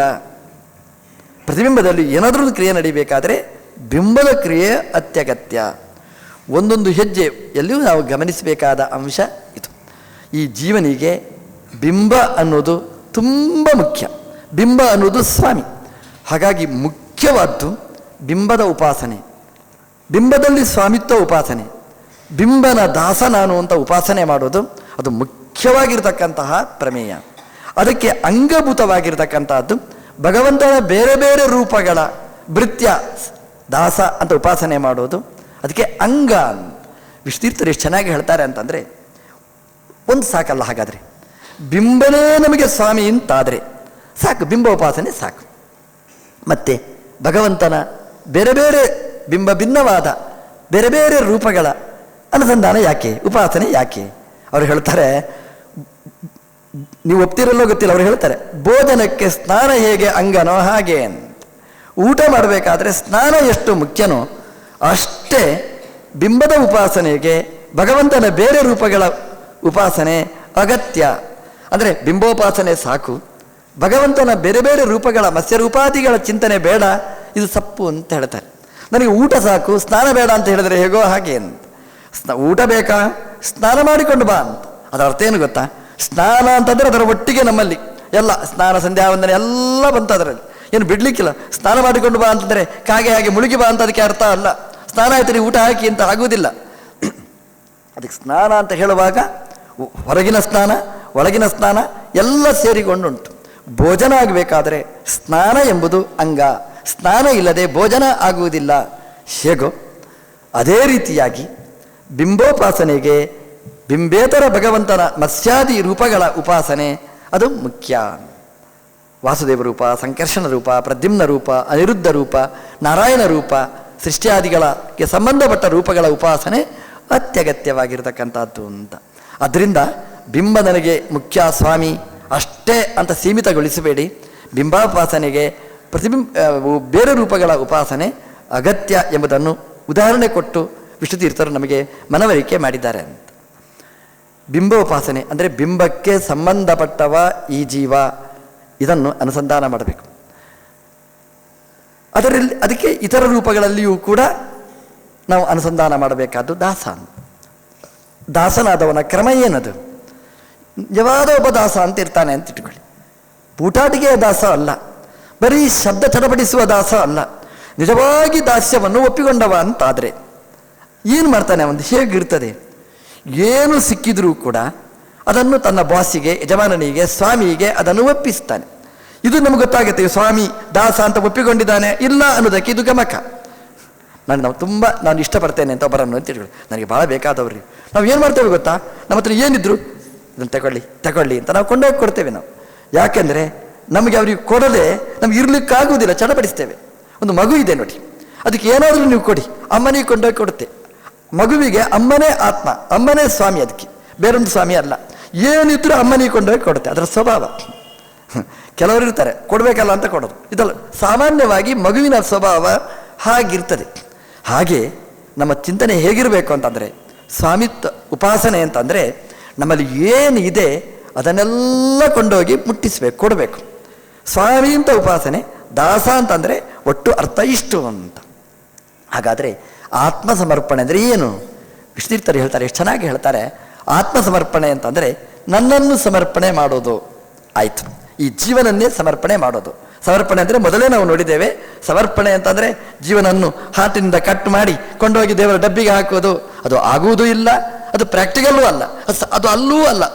ಏನು ಅಂದರೆ ಆತ್ಮ ಸಮರ್ಪಣೆ ಅಂತಂದರೆ ಆತ್ಮ ಭಗವಂತನ ದಾಸ, ದೇವರು ನನಗೆ ಸ್ವಾಮಿ, ಇದನ್ನು ಅನುಸಂಧಾನ ಮಾಡುವುದೇ ಸಮ್ಯಕ್ ಅರ್ಪಣ ಅನುಸಂಧಾನ ಅಂತ ನಾವು ಮೊದಲು ನೋಡಿದ್ದನ್ನು ಕೊನೆಯ ತನಕ ಇದನ್ನು ಬಿಡಲಿಕ್ಕಿಲ್ಲ. ಇದು ಆತ್ಮ ಸಮರ್ಪಣೆ. ಆತ್ಮ ಶಬ್ದಕ್ಕೆ ವಿಷ್ಣುತೀರ್ಥರು ಹೇಳ್ತಾರೆ ಇನ್ನೊಂದು ಅರ್ಥ ಇದೆ. ಆತ್ಮ ಅಂದರೆ ಆತ್ಮೀಯ, ಇದು ಆತ್ಮ ಶಬ್ದಕ್ಕೆ ಅರ್ಥ. ನಾನು ನನ್ನವ ಎರಡೂ ಆತ್ಮ ಶಬ್ದದ ಅರ್ಥ. ಆತ್ಮ ಆತ್ಮೀಯ ಎರಡನ್ನೂ ಹೇಳ್ತದೆ. ಈಗ ಸ್ವಲ್ಪ ವ್ಯಾಪಕ ಅರ್ಥ ಬಂತು. ಸಮರ್ಪಣೆ, ಆತ್ಮ ಸಮರ್ಪಣೆ ಅಂದರೆ ಬರೀ ಜೀವನ ಸಮರ್ಪಣೆ ಅಷ್ಟೇ ಅಲ್ಲ, ಆತ್ಮೀಯವಾದನ್ನು ಸಮರ್ಪಣೆ ಮಾಡೋದು. ಇದು ನೋಡಿ, ಬಿಂಬ ಪ್ರತಿಬಿಂಬಗಳ ಸಂಬಂಧವನ್ನು ಇನ್ನಷ್ಟು ಬೆಸೀತಾರೆ ವಿಷ್ಣುತೀರ್ಥರು. ಹೇಗೆ ಅಂತಂದರೆ ಆತ್ಮೀಯ ಸಮರ್ಪಣೆ ಇದು ಕಷ್ಟ. ಯಾಕೆಂತಂದರೆ ನಾವೆಲ್ಲ ಹಾಗೇ ಮಾಡೋದು, ಎರಡು ವಿಭಾಗ ಮಾಡ್ತೇವೆ. ಇದು ಇವತ್ತಿನ ಮಾರ್ಕೆಟಿಂಗ್ಗೆ ಹಾಗೆ ನೋಡಿ, ಒಳ್ಳೆದಿದ್ದರೆ ಇದೆಲ್ಲ ಹೊರಗೆ, ಕೆಟ್ಟದಿದ್ದರೆ ಎಲ್ಲ ನಮ್ಮ ದೇಶಕ್ಕೆ ಅಂತ. ಎಲ್ಲಿಂದ? ತಿನ್ನುವ ಬೀಜದಿಂದ ಪ್ರಾರಂಭ ಮಾಡಿ, ಒಳ್ಳೆಯ ಗೋಡಂಬಿ ಬೀಜ ಅಂತಾದರೆ ಅದು ಫಾರಿನಿಗೆ, ಚೂರು ತುಂಡಾದರೆ ಇಲ್ಲಿಗೆ, ಒಂದು ಗ್ರೈಟ್ ಕಲ್ಲಿದೆ ತುಂಡಾದಿದ್ದರೆ ಅದು ನಮ್ಮ ಇಂಡಿಯಾಕ್ಕೆ, ಇಲ್ಲದಿದ್ದರೆ ಎಲ್ಲ ಹೊರಗೆ ಅಂತ. ನಮ್ದೆಲ್ಲ ಹಾಗೆ, ಎಲ್ಲ ಹೊರಗೆ ಹೊರಗೆ ಹೊರಗೆ. ಆತ್ಮೋಪಾಸನೆಗಳು, ಆತ್ಮೀಯ ಉಪಾಸನೆ, ಆತ್ಮೀಯವಾದನ್ನು ಎಲ್ಲಿ ನಾವು ಕೊಡಬೇಕು, ಸಮರ್ಪಣೆ ಮಾಡಬೇಕಾದ್ದು. ಆತ್ಮೀಯವಾದ ವಸ್ತು ಯಾವುದು? ಅವ್ರು ಹೇಳ್ತಾರೆ 3 ಇದೆ, ಆತ್ಮೀಯವಾದ ವಸ್ತು 3 ಇದೆ ಅಂತ. ಆತ್ಮೀಯ ಅಂತ ನಾವೆಲ್ಲರಿಗೂ ಹೇಳ್ತೇವೆ, ಆತ್ಮೀಯರೇ ಅಂತ ಹೇಳ್ತೇವೆ, ಸುಳ್ಳೆ. ಎಲ್ಲರೂ ಆತ್ಮೀಯರಾಗಲಿಕ್ಕೆ ಸಾಧ್ಯವೂ ಇಲ್ಲ. ಅದು ಆತ್ಮೀಯವಾದ್ದು 3 ಇದೆ ಅಂತ ಹೇಳ್ತಾರೆ.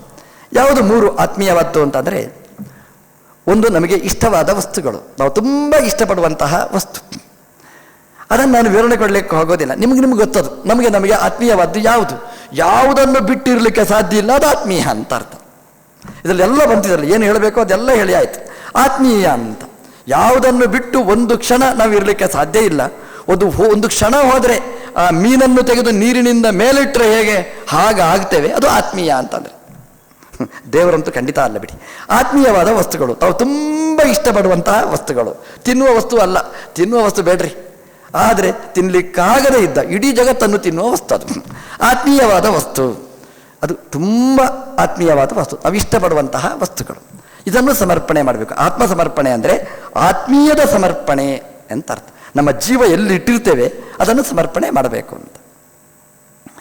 ಈ ಬದರಿ ಹೋದರೆ ಅಥವಾ ಗಯಾ ಕ್ಷೇತ್ರಕ್ಕೆ ಹೋದರೆ ಅಲ್ಲೆಲ್ಲ ಹೇಳ್ತಾರೆ, ನಿಮ್ಗೆ ಯಾವುದು ತುಂಬ ಇಷ್ಟ ಅದನ್ನು ಬಿಡಿ, ಅಂದರೆ ಆತ್ಮೀಯ ಸಮರ್ಪಣೆ ಮಾಡಿ. ಇದರದ್ದೇ ಚಿಂತನೆ ಅದು, ಆತ್ಮೀಯವಾದ್ದನ್ನು ಸಮರ್ಪಣೆ ಮಾಡಿ ಅಂತ.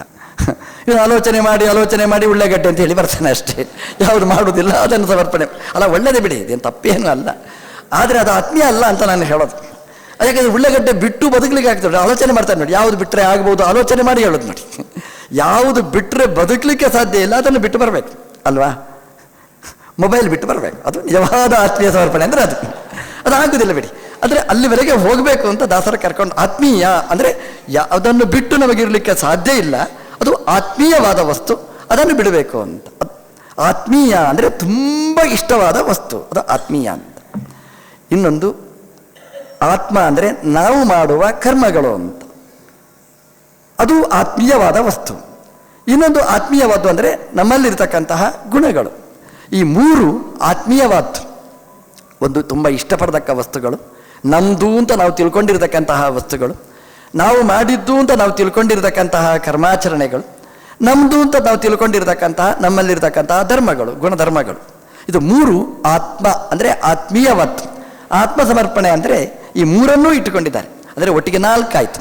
ಒಂದು ಜೀವನ ಸಮರ್ಪಣೆ, ಇನ್ನೊಂದು ತಾವು ಇಷ್ಟಪಡತಕ್ಕ ಆತ್ಮೀಯ ವಸ್ತುವಿನ ಸಮರ್ಪಣೆ, ಇನ್ನೊಂದು ಆತ್ಮೀಯವಾದ ಕರ್ಮದ ಸಮರ್ಪಣೆ, ಇನ್ನೊಂದು ಆತ್ಮೀಯವಾಗಿರತಕ್ಕಂತಹ ಗುಣಧರ್ಮಗಳ ಸಮರ್ಪಣೆ. ಈ 4 ಚತುರ್ವಿಧ ಸಮರ್ಪಣೆ, ಇದು ಆತ್ಮ ಸಮರ್ಪಣೆ. ಅಂದರೆ ಈ 4 ಭಗವಂತನಿಗೆ ನಾವು ಸಮರ್ಪಣೆ ಅಂದರೆ ಮತ್ತೆ ಪುನಃ ಮೊದಲು ಹೇಳಿದ ಹಾಗೆ ಆತ್ಮೀಯ ಸಮರ್ಪಣೆ ಅಂತಂದರೆ ದೇವರ ಮುಂದೆ ಮೊಬೈಲ್ ಇಟ್ಟು ಸ್ವಾಮಿ ಕೃಷ್ಣ ಅರ್ಪಣ ಅಂತ ಹೇಳೋದು, ಮತ್ತೆ ಕಿಸೆಗೆ ಹಾಕ್ಕೊಂಡು ಬರೋದು, ಇದು ಅಲ್ಲವೇ ಅಲ್ಲ.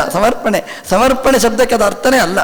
ಜ್ಞಾನಿಗಳ ದೃಷ್ಟಿಯಲ್ಲಿ ಸಮರ್ಪಣೆ ಅಂತಂದರೆ ಅರ್ಪಣ ಅಂದರೆ ಜ್ಞಾನ, ಋಗತವು ಧಾತು, ಅದಕ್ಕೆ ಅರ್ಪಣ, ಋಗತವು ಧಾತುವಿಗೆ ನಿಚಿನಲ್ಲಿ ಅರ್ಪಣ ಅಂತ ರೂಪ ಆಗುದು. ಜ್ಞಾನ ಅಂತ ಅರ್ಥ, ತಿಳುವಳಿಕೆ, ಅನುಸಂಧಾನ ಅಂತಲೇ ಮೂಲತಃ ಅರ್ಥ.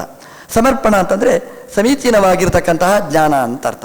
ಆತ್ಮ ಸಮರ್ಪಣೆ ಅಂತಂದರೆ ಈ ಜೀವನ ದೇವರಿಗೆ ಅಂದರೆ ಆತ್ಮ ಅಂದರೆ ಬಿಂಬನಿಗೆ, ಆತ್ಮ ಈ ಜೀವನನ್ನು ಅಥವಾ ಆತ್ಮೀಯ ಅವನ ಇಷ್ಟವಾದ ವಸ್ತು ಅಥವಾ ಕರ್ಮ ಮತ್ತು ಗುಣ ಧರ್ಮಗಳು, ಇದನ್ನು ಅರ್ಪಣೆ. ನಿಂದು ಅಂದರೆ ನೀನು ಮಾಡಿಸಿದ್ದು, ನೀನು ಇಟ್ಟದ್ದು, ನೀನು ಕೊಟ್ಟದ್ದು, ನೀನು ಬಿಟ್ಟದ್ದು ಅಂತ ನಾವು ಅನುಸಂಧಾನ ಮಾಡಿದರೆ ಇದು ಆತ್ಮ ಸಮರ್ಪಣೆ. ಅಲ್ಲ, ಹೇಗಿದ್ದರೂ ಒಂದಲ್ಲ ಒಂದು ಸಲ ಅವನ ಹತ್ರ ಹೋಗುವಂಥದ್ದು. ಮೊದಲೇ ನಿಂದು ಅಂತ ಹೇಳಿದ್ರೆ ಎಷ್ಟು ಚೆನ್ನಾಗಿರುತ್ತೆ ನೋಡಿ. ಕೊನೆಗೆ ಹೋದ ಮೇಲೆ ಕೈ ಮೀರಿ ಹೋದದ್ದೆಲ್ಲ ಕೃಷ್ಣಾರ್ಪಣ, ಅದು ಜ್ಞಾನಿಗಳದ್ದು. ನಮ್ಮದು ಅನುಸಂಧಾನ ಇಂಥದ್ದೇ, ಕೈ ಮೀರಿ ಹೋದದ್ದು, ಅದು ಹೋದ ಮೇಲೆ ನಮಗೆ ಸಿಗುವುದಿಲ್ಲ ಅಂತ ಆದ ಮೇಲೆ ಆತ್ಮಾರ್ಪಣೆ ಅಂತ ಹೇಳೋದಕ್ಕಿಂತ ಮುಂಚೆನೇ ಇದು ಆತ್ಮಾರ್ಪಣ ಅಂತ ಹೇಳಬೇಕು ಅಂತ ಜ್ಞಾನಿಗಳು, ಅವಧೂತ ಶಿಖಾಮಣಿಗಳು ನಮಗೆ ತಿಳಿಸಿಕೊಟ್ಟಿರ್ತಕ್ಕಂಥದ್ದು. ಅಂದರೆ ಈ ದೃಷ್ಟಿಯಲ್ಲಿ ದಾಸ್ಯ ಅಂತ ಅಂದರೆ ಈ ಶಬ್ದವನ್ನು ಇಲ್ಲಿ ಇಟ್ಟುಕೊಂಡಿದ್ದಾರೆ. ಇಲ್ಲಿ ನಿಜವಾಗಿ ಅರ್ಪಣ ಎಂಬ ಶಬ್ದ ಎಲ್ಲಿಯೂ ಇಲ್ಲ, ಆದರೆ ಅವಧೂತರಿಗೆ ಸಿಕ್ಕಿರತಕ್ಕಂತಹ ಶಬ್ದ ಆತ್ಮ ಸಮರ್ಪಣೆ ಎಂಬುದನ್ನು ತಿಳಿಸಿಕೊಡುವ ಶಬ್ದ ತವ ದಾಸ್ಯ ಯೋಗಂ, ದಾಸ ಎಂಬಂತಹ ಶಬ್ದ. ಭಗವಂತ ಸ್ವಾಮಿ, ನಾವು ದಾಸರು. ದಾಸ ಎಂಬ ಶಬ್ದಕ್ಕೆ ಬೇರೆ ಬೇರೆ ಅರ್ಥ ಇದೆ. ದಾಸರು ದಾನೆ ಅಂತ ಒಂದು ಅರ್ಥ ಇದೆ. ದ ಆಸ, ಕೊಟ್ಟವನ ಆಗ್ತೇವೆ. ನಮ್ಮಲ್ಲಿ ಏನೇನಿದೆ ಅದನ್ನು ಕೊಡುವವರಾಗಬೇಕು, ನಾವು ದಾಸರು. ನಮ್ಮಲ್ಲಿ ಏನಿದೆ ಅದು ನಿಂದು ಅಂತ ಅನುಸಂಧಾನ ಮಾಡಬೇಕಾದ್ದು. ತವ ದಾಸ್ಯ ಯೋಗಂ ಅಂತ ಇನ್ನೊಂದು ಶಬ್ದ ಇದೆ ನೋಡಿ, ದಾಸ್ಯ ಯೋಗಂ. ಅವ್ರು ಹೇಳ್ತಾರೆ ಇದು ಯೋಗ ಅಂತ. ಯೋಗ ಅಂದರೆ ಏನು? ಯೋಗ ಅಂತಂದರೆ ಉಪಾಯ. ಇಜುರು ಯೋಗೆ ಅಂತ, ಇದು ಯೋಗ ಅಂದರೆ ಯೋಜನೆ, ಸಂಯೋಜನೆ, ಇದು ಉಪಾಯ ಅಂತ. ದಾಸ್ಯ ಎಂಬುದು ಒಂದು ಉಪಾಯ ಅಂತ. ಯಾವುದಕ್ಕೆ ಉಪಾಯ? ನಮ್ಮ ಸಮಸ್ಯೆಗಳ ಬಂಧನದಿಂದ ಬಿಡುಗಡೆಗೆ ಇರುವ ಉಪಾಯ. ಅದನ್ನು ಜ್ಞಾನಿಗಳು ಹೇಳ್ತಾರೆ ಮುಕ್ತಿ ಉಪಾಯ ಅಂತ. ಭಗವಂತನ ಬೇರೆ ಬೇರೆ ರೂಪಗಳ ಉಪಾಸನೆಯೂ ಕಾರಣನೇ, ಆದರೆ ನೇರ ಕಾರಣ ನಮ್ಮ ಬಿಡುಗಡೆಗೆ, ಬಂಧನ ಬಿಡುಗಡೆಗೆ ಅಥವಾ ನಮ್ಮ ಸ್ವರೂಪದ ಅನುಭವಕ್ಕೆ ಮುಖ್ಯ ಕಾರಣವಾಗಿರತಕ್ಕಂಥದ್ದು ಅದು ಭಗವಂತನ ಬಿಂಬರೂಪದ ದಾಸ್ಯದ ಚಿಂತನೆ ಅಂತ ಹೇಳಿ, ದಾಸ್ಯ ಇದು ಯೋಗ, ಇದೊಂದು ಉಪಾಯ. ಎಲ್ಲವೂ ಭಗವಂತನ ಬೇರೆ ಬೇರೆ ಅವತಾರಗಳ ಚಿಂತನೆಯೂ ಉಪಾಯನೇ, ಅದು ಪರಂಪರೆಯ. ಅಂದರೆ ಬೇರೆ ರೂಪಗಳ ಉಪಾಸನೆಯಿಂದ ಬಿಂಬೋಪಾಸನೆಯಿಂದ ಭಗವಂತ ಕಟ್ಟಿದ ಹಗ್ಗವನ್ನು ಬಿಚ್ಚಿ ನಮ್ಮನ್ನು ಬಿಡುಗಡೆಗೊಳಿಸ್ತಾನೆ, ನಮ್ಮ ಕ್ಲೇಶದಿಂದ ಪಾರು ಮಾಡ್ತಾನೆ, ನಮ್ಮದೇ ಆನಂದ ನಮಗೆ ಉಣ್ಣುವ ಹಾಗೆ ಮಾಡ್ತಾನೆ ಅಂತ. ಇದು ದಾಸ್ಯ ಯೋಗ ಅಂತ, ಇದೊಂದು ಉಪಾಯ ಅಂತ. ಈ ಶ್ಲೋಕದಲ್ಲಿ ಇಷ್ಟು ಚೆನ್ನಾಗಿ ಹೇಳ್ತಾರೆ ಪ್ರಹ್ಲಾದರಾಜರು ಅಂತಂದರೆ, ದೇಹಿ ಮೇ ತವ ದಾಸ್ಯ ಯೋಗಂ, ದಾಸ್ಯ ಯೋಗವನ್ನು ಕೊಡು ಅಂತ ಹೇಳ್ತಾರೆ. ದಾಸ್ಯ ಎಂಬ ಉಪಾಯವನ್ನು ಕೊಡು ಅಂತ. ನಿಜವಾಗಿ ನಮ್ಮಲ್ಲಿರುವುದು ಇದು, ನಾವು ಚಿಂತನೆ ಮಾಡಬೇಕಾದ್ದು. ನಾವು ಜ್ಞಾನಿಗಳು ಹೇಳ್ತಾರೆ ನೀನು ಕೊಡು ಅಂತ ಹೇಳ್ತಾರೆ ದೇವರ ಹತ್ರ. ನೋಡಿ, ಇದು ನಿಜವಾದ ಸಮರ್ಪಣೆ ಇದು. ಈಗ ಒಂದು ವೇಳೆ ನಾನು ದಾಸ ಅಂತ ಹೇಳಿಕೊಂಡ್ರೆ ದಾಸ ಅಲ್ಲ ಅಂತಾಯ್ತು. ಯಾಕೆಂತಂದರೆ ನಾನು ಹೇಳಿಕೊಂಡ್ರೆ ಆ ದಾಸ್ಯ ನನ್ನಿಂದ ಅಂತ ಆಯ್ತಲ್ಲ, ನನ್ನಿಂದ ಅದ್ದಲ್ಲ. ಮತ್ತೆ ಅವನು ಕೊಟ್ಟರೆ ಉಂಟು, ಅವನು ಮಾಡಿಕೊಳ್ಬೇಕು, ಅವನು ಕೊಡಬೇಕು ಅವನು. ಹಾಗಾಗಿ ದೇಹಿ ಅಂತ ಕೇಳ್ತಾರೆ. ದಾಸ್ಯ ಯೋಗಂ ದೇಹಿ ಅಂತ ದಾಸರು ಹಾಗೆ ಹೇಳ್ತಾರೆ ನೋಡಿ.